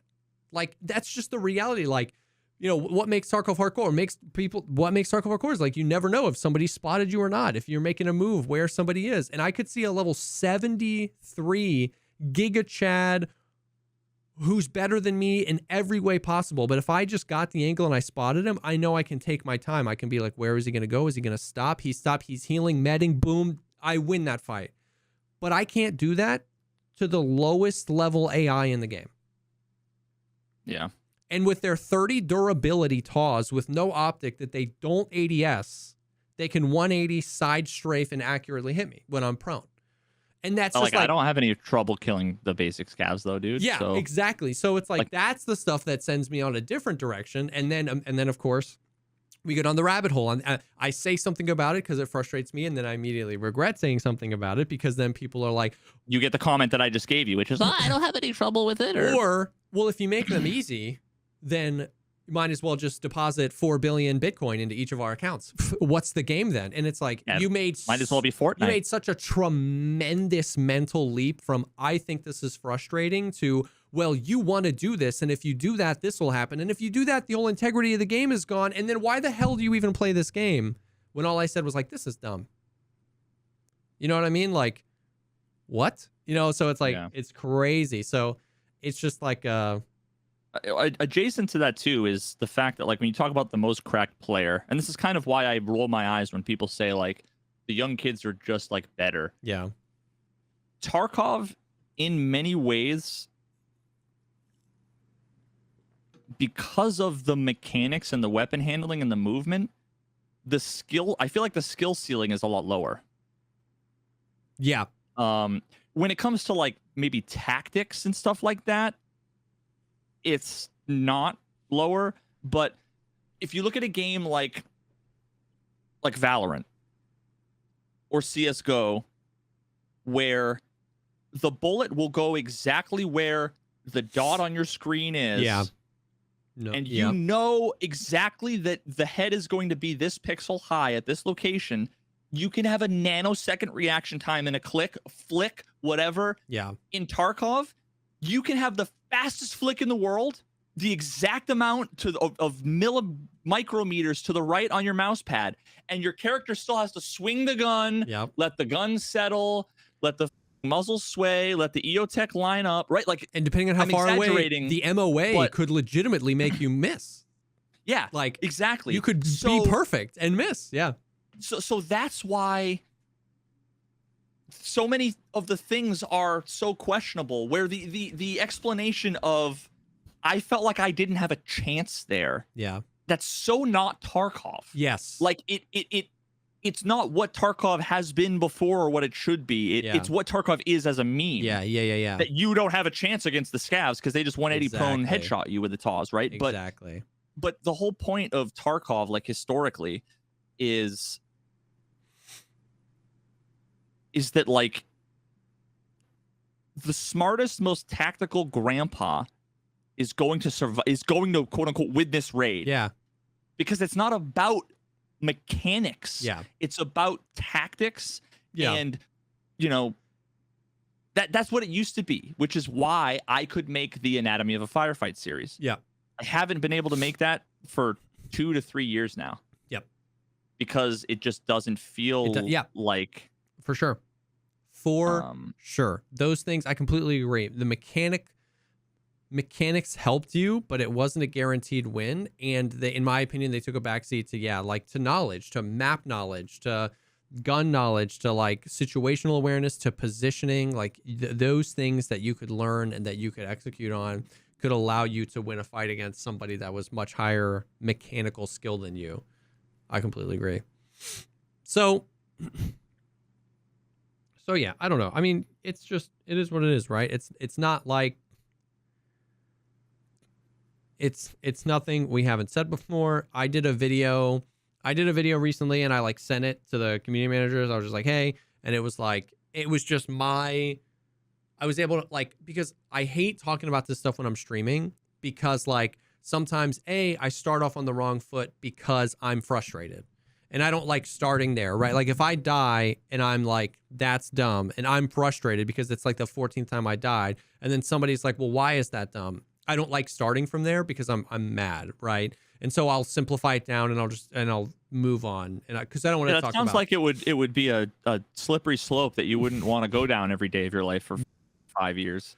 So, or I'm just like, or if we get into a good conversation, it's like I'm in a raid, I'm with a duo, he's talking, I'm trying to engage with chat, somebody subs, I want to thank him, so it's really hard. So like, I finally got to the point where I was like, okay, the title of the video was like PvP in Tarkov is broken, but it doesn't have to be. And it was like a 5-page script about like, basically, here are the things that, I can't have any sort of input on, right? Like netcode, desync, audio, hit reg. These are things they said they're working on. MOA. I'm going to trust them. But here are the things I think that are subconsciously killing this game. And I think like what I said was like, if tomorrow the MOA, if tomorrow the netcode was perfect, if tomorrow the audio was perfect, my assertion here is I think we would all still be super frustrated with PvP. And here's why. Like, because I think these 4 or 5 things basically rip control away from the character. And I was able to just like put it all down and just like have it as like, okay, here it is. Here's was it everything. Like recoil and movement or weapon handling? Yeah, it was aim punch, blunt damage, collateral damage, inertia, recoil, and the most important thing to me is I believe that the adrenaline effect that we've talked about before is like the most important thing that needs to come to Tarkov's PvP. I think ripping movement, I think ripping all control of movement away from the players of the game the minute the players interact with each other is the stupidest thing ever. And the reliance on the like, but I could kiss you right now. Yeah, right on the right on the lips. So it was that, and in that we uncovered like, and that's why it's like there are tons of people that commented on the video that it sucked, which is totally fine. I very much so expected it, but there were a lot of things that like. Wait, commented on that your video sucked? Oh yeah, I mean hundreds, but it was a small percentage. But yeah, of course. But I expected it. Here's the thing: when you're so right, yeah, those comments just make you kind of laugh. Yeah, they mean so much less. Exactly. Yeah, exactly, for sure. And but there were some things that it was like that like I would argue you almost can't argue with me on. Like, okay, you might think the weight system is a good thing, and I might think the weight system is a bad thing. And those are both very valid viewpoints because that's a subjective thing. It's a really interesting mechanic for the game. But some of the things I talk about where like the weight system only exists for poor casual players. because the stims in the game just circumvent the weight system. Right? I can take an SJ6, a Trimadol, and a Mule, and a Meldonin. And now the Meldonin has counteracted most of the damage, extra damage I'm going to take from the Mule. The Mule has allowed me to walk with so much more weight, and the SJ6 and the Trimadol mean that I can walk or run basically the entire length of the map. It's 200,000 rubles in stims, but it circumnavigates the game mechanic. So it's like we can talk about if the game mechanic is good or not, but a game mechanic is dumb if you just let people run around it. And then that was the argument I made with the painkillers. I was like, if your argument against the adrenaline effect is just pre-pop painkillers, you're missing it, right? Because if you're saying just pre-pop painkillers, you're actually agreeing with me that the way it's set up is dumb. Because you don't interact with it the way it's set up. You just pre-pop painkillers. The solution is to avoid the bad design. Yeah. You just pre-pop painkillers 24/7. So the end result is you just having a sharper, grainier, worse looking video game with 70% of the features I would have, which is like you can run when you are on a black, like, you know what I mean? So it's like, the way you disagree with me is by agreeing with me. No, see, but the way that in a weird way, you know what I mean? The way that they see it, and why there's no cognitive dissonance there in their minds is they just assume that because it's there, it's intended. Yeah. So in a world where BSG wants you to be punished for not pre-medding, it's your fault. Yeah. You shouldn't complain because the developers made a conscious decision that they want this behavior. Yeah. And it's like, it would be like if I walked up to you and said, I'm mad that when I go into raids without any ammo, I can't kill anybody. Yeah. It's like, well, what the do you expect? You're supposed to bring in ammo. That's the point, right? Yeah. The thing is that we know that Nikita hates the pre-pain meta. Yeah. That people are constantly taking drugs. It's like he said many times, right? And that's why they keep nuking. They keep shortening the amount of time some of those long-term painkillers do. They keep making them, a little bit more hydration or energy consumption. They add the stupid tinnitus to the Golden Star because they're trying to disincentivize that mechanic. But like, been threatening forever to add addiction, like a withdrawal and addiction. But but the core game design is so bad that no amount of disincentivizing will work. If Golden Stars lasted half the time and consumed twice the amount of energy and hydration tomorrow, no less people would use them. Exactly no less people. Because at this point in the wipe, you can either afford a 180,000 ruble Golden Star every other raid, or you can't. And if you can, you're still going to use them because the core game design of being completely unable to move when combat starts, in addition to how stupid the AI is so atrociously bad that it would be worth popping the Golden Star twice as much and just bringing more food in. Yep. Yeah. And it's crazy. Even if it literally was killing you, like actively killing you, like if you nerfed it into the ground, chances are the solution would be another stim. Yes. You take the thing that gets rid of effect A at the cost of penalty B, and then you take the stim that relieves you of penalty B, but causes effect C that then you augment by either making your raids shorter or bringing in food or another stim. And it would just be the new most meta thing to do. You know what I mean? And it's like, or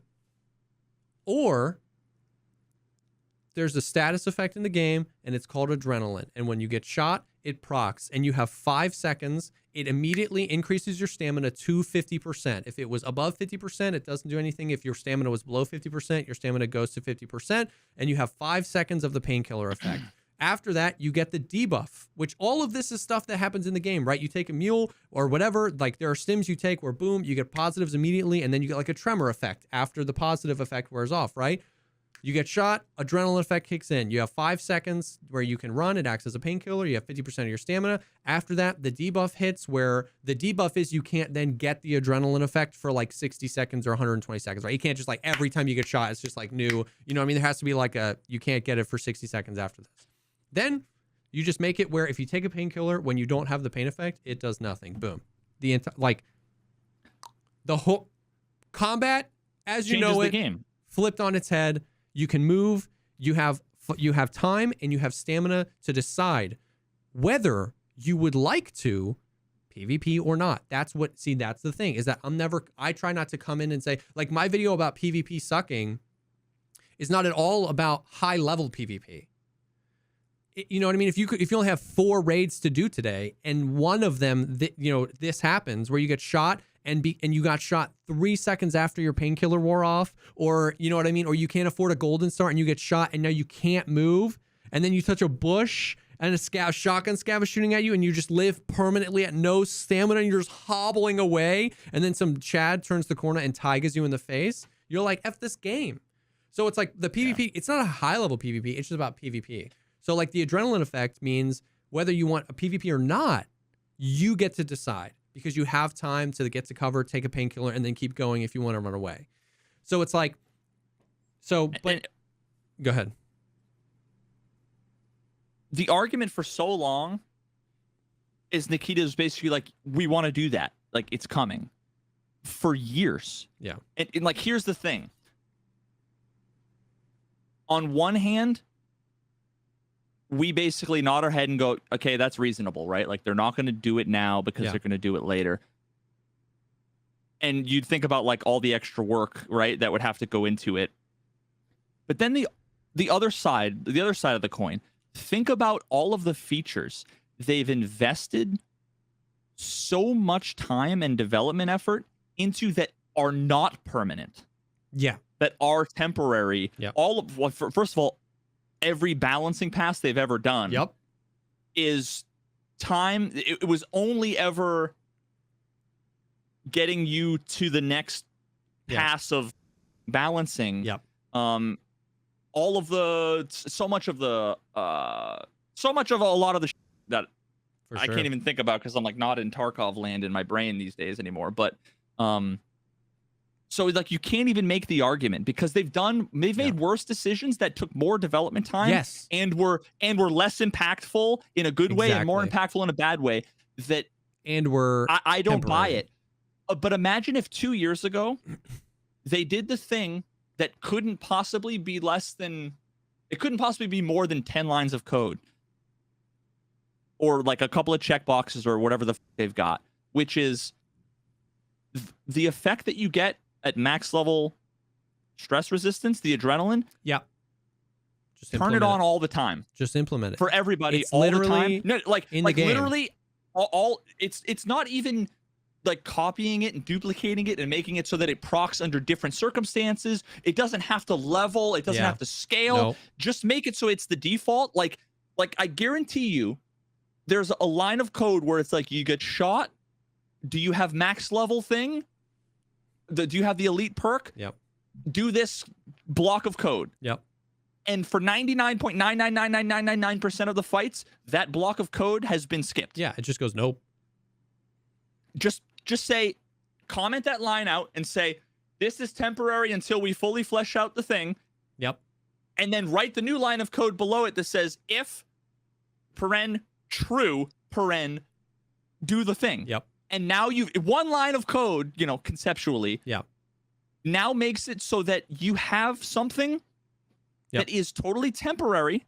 Yep. It's a Band-Aid, but it erases an annoying, stupid meta that completely changes the gameplay, the economy, the gameplay loop, the experience negatively. Yep. It's a no-brainer.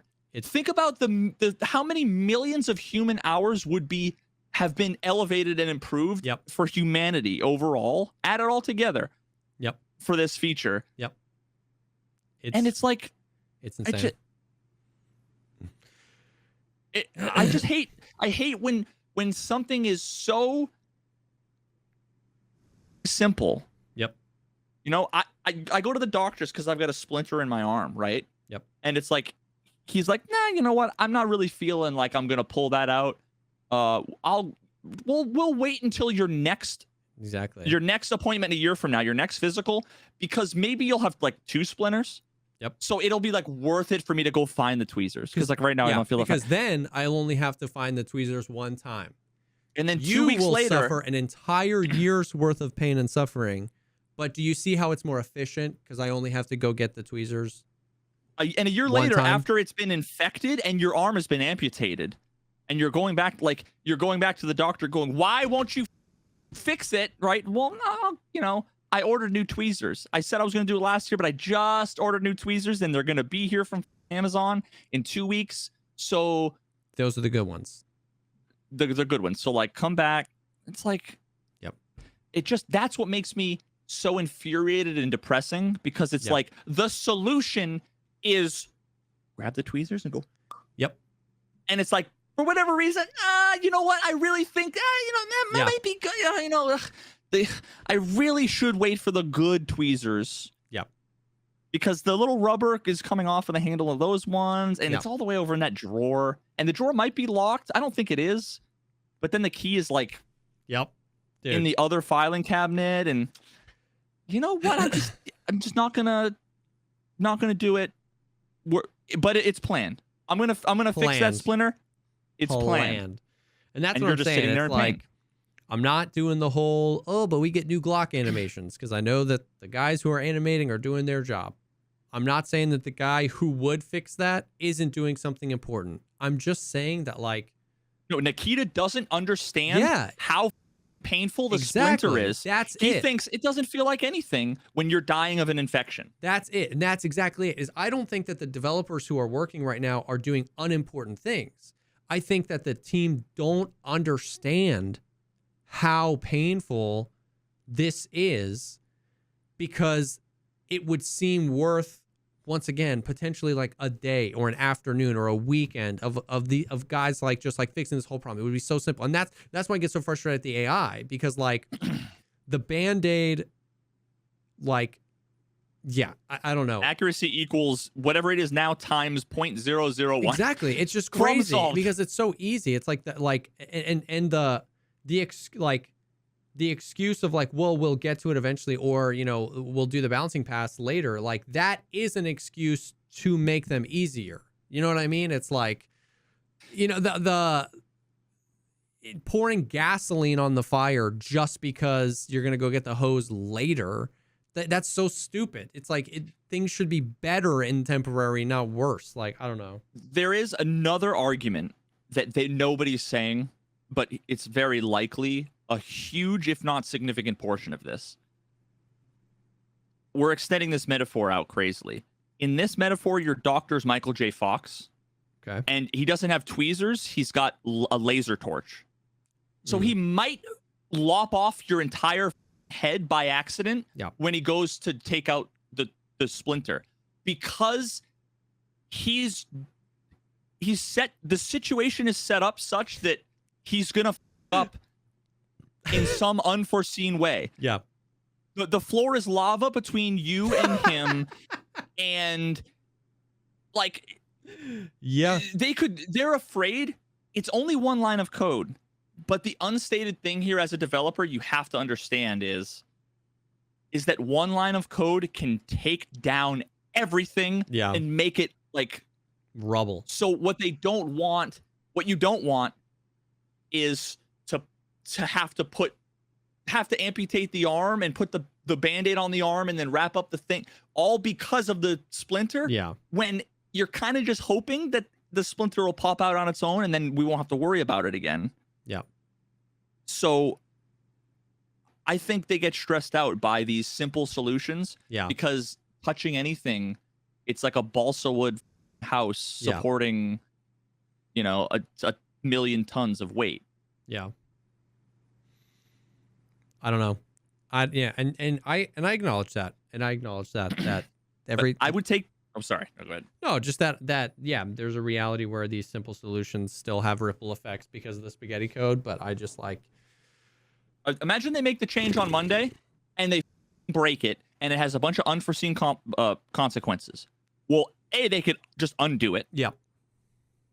And what we've lost is a day of gameplay, and that sucks.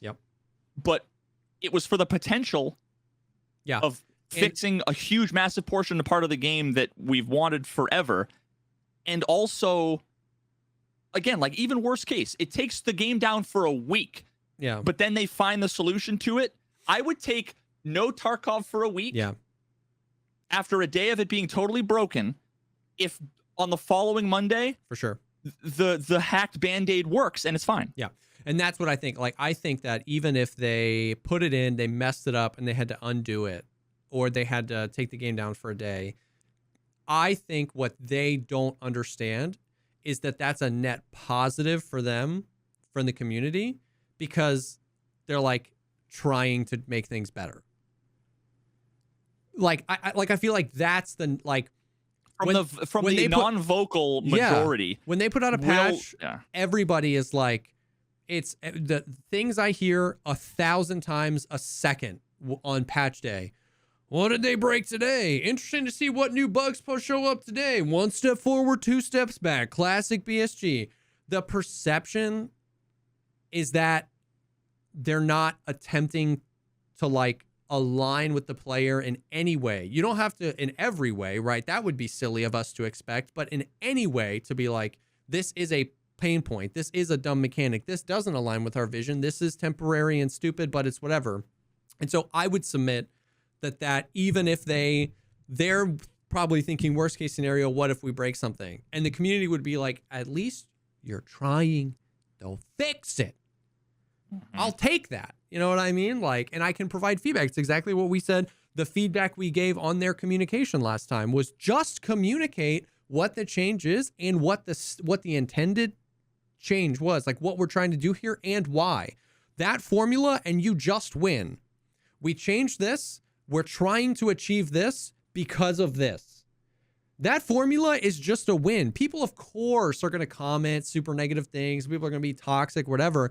But I don't think they understand how much community goodwill they buy back by doing stuff like that. Hey, we're doing this. We've added the adrenaline effect. This is the experience we're trying to achieve by it. And we're doing it because we feel like it's too punishing and restrictive in movement when you hit combat. If they push that patch out and it breaks everything and something happens, I feel like the community at large, of course, you're going to have your idiots, but like, it's going to be the outrage will last for one day and then it will be forgotten, as opposed to 1 million people for years. Or it'll be finally focused outrage, as opposed to just like ambient white noise outrage. It will be like, even the outrage, even the people trying to be unproductive with their outrage will be productive. They'll say, you said they were trying to do this and it's doing this. And even though that person was angry and being a dick, that's actually valuable information to BSG, because you can say, oh, this was the intended change and this is happening all the time. And they can go, oh, I didn't realize that. Why is that happening? So like, even the outrage becomes more productive if you follow that formula. Here's the change. We're hoping to achieve this, and here's why. It's crazy. So like, that's what I'm saying. The other caveat here, though, is that they're garbage with communication. So they would probably fail to properly communicate the what and the why, and it would be an L, even though it should have been a W. It's like, so we're in the worst timeline, dude. Like, you see, these are hot dogs. There was a brief moment in time. I have a box of KM natural casing Franks that I just bought. There was a moment where I said, how much time would it take me to run upstairs, grab 8 hot dogs, put them between my fingers, just for the whole, well, there's a universe in which, just to illustrate that how important it is to know we are in the hot dog finger universe. Somewhere out there are people with normal fingers playing a better Tarkov, and we get the hot dogs. Or eight hot dogs, perfectly good hot dogs that I would obviously have to throw out after this would be worth the joke. Probably I should have done that. And honestly, I ruined it. By the way, during the middle of that rant, I had like intrusive thoughts, ADD. Okay. I just verified the bank account on AdSense. I just successfully did it. For some reason, I felt in the universe's mana force. He felt it. There was a disturbance in the force as if 1,000 Google ads had cried out all at once and said, verify your Bank of America account now. Because for a month now, at least a month, this is parting the kimono. For a month now, we've been dealing with bank account, like business bank account stuff connected with YouTube, Google AdSense, PayPal, with YouTube, and I swear to Christ, it's like Battlestate Games has made every website in this chain, because it's like you click on a thing, you're like add account, you fill out the 27 forms or the files, fields on the form, and you hit OK. And then you're like, you know how normally the screen would kind of flash, scroll up, and you'd see, please enter this required field, and it would be red and whatever. Instead, you hit submit, and like nothing happens. You hit submit, and then nothing happens. You hit submit, and then nothing happens. You're like, what the? You go back, you got to relog in because like your session cookie got corrupted or whatever. You refresh the page. You saw it went through. There's a verify. We've sent you like the 4 cents in your transaction, but you have to enter how much. Tell us how much it is. So you hit verify, and it goes, oops, there was an unexpected error. Please try again. And it's Google. So there's no live chat, phone call, or email support. No. Google AdSense there's a iceberg video to do on this, because imagine trying to get support for the Google website. I mean, that's impossible, right? Yeah. Then imagine trying to get it for a Google subsidiary of YouTube. That's like almost even less possible. And then imagine, I swear to God, I'm convinced that there's no humans that are working at like the AdSense department. It's just an AI somewhere that put everything up, because like there's a black hole. There's nothing you can do. Nobody owns that feature. It's just there. So for weeks, I just go and hit the verify button. I go hit the verify button. Nothing works. Nothing works. Right now, I just hit the verify, and it was like, for the first time, it was like, we deposited the thing in your, your account. How much was it? I'm like, oh, I got the prompt. Damn. Oh God, I'm so glad, dude. That's insane. Praise Lord and Savior Nikita.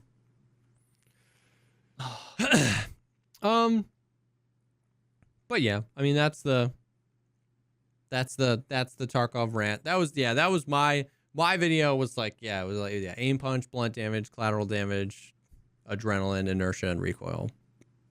Like within those things, it's like, even if we had perfect netcode, even if we had perfectly balanced guns, even if we had perfectly available ammo, like I'm gonna have to watch that, because I never thought about any of those things. I still think that all of them.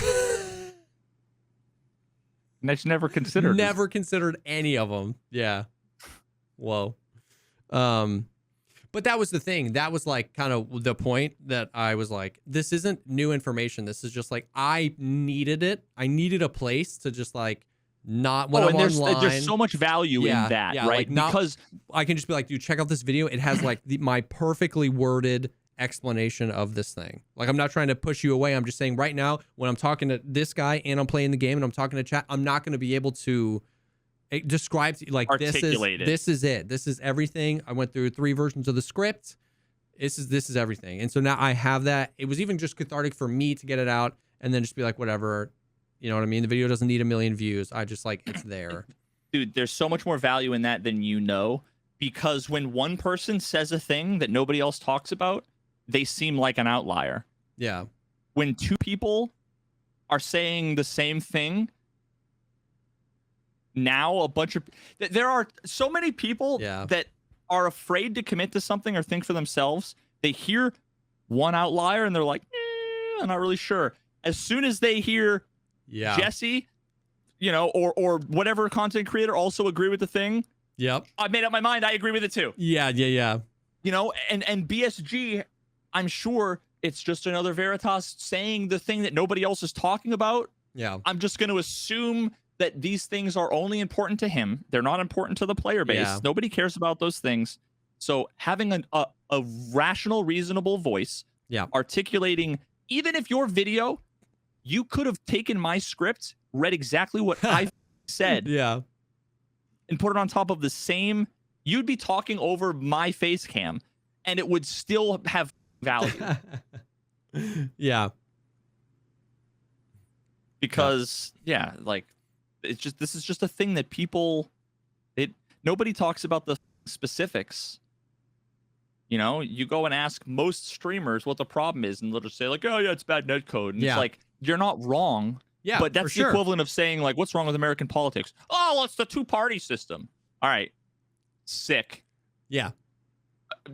If I was the government, right? It's like, well, there's no solution to that. Sorry. Yeah. You know. Yeah. And so and what and like the comments were either and they were definitely more so positive, but the comments were either just like super like getting shot should make your aim drop, simple as that. Like, you know what I mean? That was a comment, which is like, if we wanted to get into the iceberg of that comment, it's stupid on every level, right? Like, you know what I mean? You're saying my opinion is bad because you think of that. But the point I made in the video was that it doesn't. Like, you don't get aim punch every time. It's just a lottery. So it's like, you're saying simple as that. That's not what's in the game. So if we go by your comment, they actually also need to change the game. So like, you're dumb on that. You know, he's a person that realizes, whatever. It's like either like super easy to break down stuff, or it was like, before watching this video, I honestly didn't know why I hated PvP and Tarkov so much. This video hit every mark. As a newer player, some consistency is like, or it was that. It was just like, I'm copy pasting my YouTube channel into any one of those comments. Well, here's why you didn't know, because you're not subbed to me. Yeah. Those are the things I secretly think when I'm like, if I was a toxic YouTuber, I would do that, dude. Just copy paste my channel link, and all of the people who are like, this is why I love Jesse. He's saying what nobody talks about. Yeah, really? Oh, really? Yeah. How many of the comments are well, the one thing you didn't consider is the exact thing you said at 11 minutes and 42 seconds into the video. Exactly, dude. Yep. So yeah. There was no really Tarkov news this week. They did some small changes. Like, I guess giving credit where credit is due. Like, so, you know, some of the things that a lot of people have said, and even I have said before, like, I don't know that I would have gone about it this way, but at least they're acknowledging feedback, is that they adjusted how much the traders buy a lot of gear. So not items, not like Bitcoins or moonshines, but gear. And that the feedback for a long time has been like, we've even talked about before, there's really no incentive to PvP. And if you do PvP, you're basically incentivized to just go find little trinkets and leave behind all the loot. And so like a lot, and some of it went up by like 2 or 3 times the value. Some of it not so much. Oh, shoot. Some of it not so much, but a lot of it really did. So like backpacks, helmets, attachments, base guns, stuff like that. Like a lot of stuff that you would find in PvP is now worth more. The repair costs to repair a lot of stuff is now less. So you might also be more inclined to take an armor because it's not insurance. They didn't affect insurance, not in this patch. No. I was gonna say they would have done the trifecta. That would have been the trifecta though. Normally when you go to they do the video game thing where like you buy the thing from them for $10 and you're like, okay, I want to sell you the thing I just bought for you. They're like, all right, I'll give you $3 for it. You know, where I feel like it should be like 85% of the market value. Yeah. They'll make 15% markup on the thing, right? Like, and they already have. Then go ahead. It's 85% of one good armor. It's just not the one you want. Yes. So you're if you're able to take out kind of 2 kits, if you're not going to use them, then you're going to get 1.7. Yeah, it's almost kits. as much as 2 kits you want. Exactly. But instead, it's not worth that because you can get 5 kits with CPUs in all the slots. And they already have an algorithm in the game that determines value based on durability. So it's not like by buffing to like 85%, then like somebody could say, well, then if you're buying, selling super busted armors to them, you're going to be making so much money. But they already have that. We're like, armor that's more. So what they could do was just raise the ceiling, but not the floor. So now, like, now the price is more hit when something is lower durability. Yeah. So it's not like you're selling low durability stuff and making tons of money, but if you find something that's super high durability, that then incentivizes headshots over spray and pray. Because if you're, you know what I mean? Because then that, like all that kind of stuff. So yeah, I agree. But once again, I do want to give credit where credit is due. They did do this change. It is something people have wanted. And in the bottom, they literally tweeted, "We continue to process community feedback on the various aspects and mechanics of the games. These balancing changes are among the planned changes to encourage the PvP aspects of the game." So in my opinion, this is a W. I think however much time it took somebody to do this probably could have been spent better doing some other things, like, you know what I mean? But this is something I have stated I wanted. No. There isn't anything they would have done that would have been better, I promise you. Yeah, well, yeah. Anyways, so like this was a positive change. Like we don't want to. I don't want to get into the weeds of this, but like I think there are other ways to also incentivize PvP over just money. Well, that's the thing is like we keep talking about this. We keep coming back to this. So it's like so I think this is a good change. I think this is a good band-aid. But long term, I would like to see, just another incentive other than just money. Anyways, I think that was a good change. In addition, they made some other changes. Like in that patch, it was data mined. It was like the AUG got a buff, but it's like still sucks. And so it was like, I'm just like, okay, you know what I mean? Went from 62 vertical recoil to 52 base. You know what I mean? So what does that change? Yeah. I don't know. You kind of have to feel it. Yeah. Yeah. And then the MCX and the SA58 got slight buffs as well. So I was just like, interesting. You know what I mean? Like, I don't know. But that's all like the stuff that happened. Yeah. So I don't know. I don't know, man. Right on. So that's Tarkov. Yeah, we'll see. I don't know. Man, I felt like they did. I've been very confused by them because that devcast that they did now, almost a month and a half, 2 months ago, they like made a really big deal about starting the Chronicles of Rigi. Episode 2 came a week after that, and it's been like 6 weeks and we haven't gotten anything. And then they did that event like last weekend that started and was over in like 24 hours, and then they haven't done any more events. And so like I'm getting mixed signals on like on what's maybe they're happening. just doing the No Man's Sky thing and they're just shutting the up and getting to work and doing the right stuff and just not. Yeah, for sure. I want to believe that, right? No, don't believe that. That's me. Yes. Fake coping. On my knees with chapped lips. Yeah. With one check in one hand and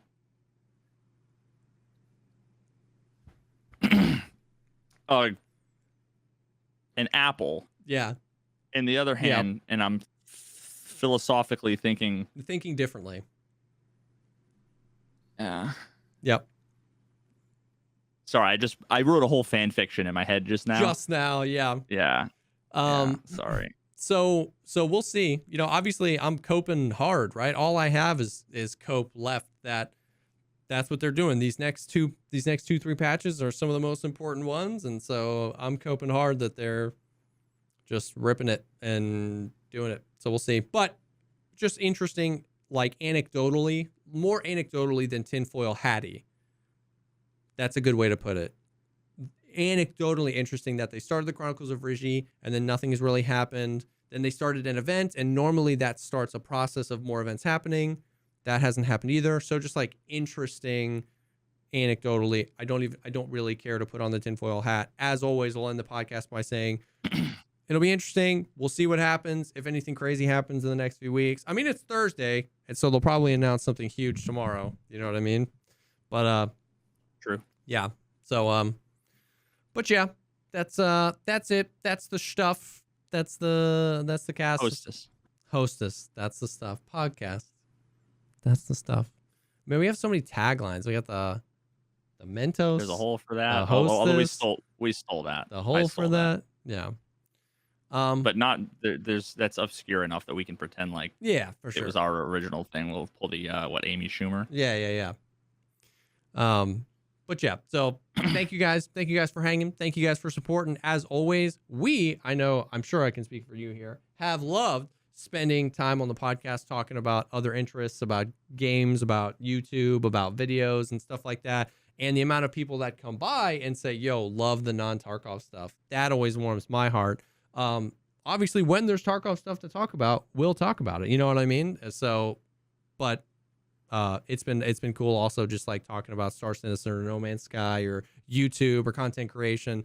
I love talking about it. I'm sure Veritas does too. So thank you guys for hanging and enjoying that type of content too. Thank you so much to HelloFresh for sponsoring this episode.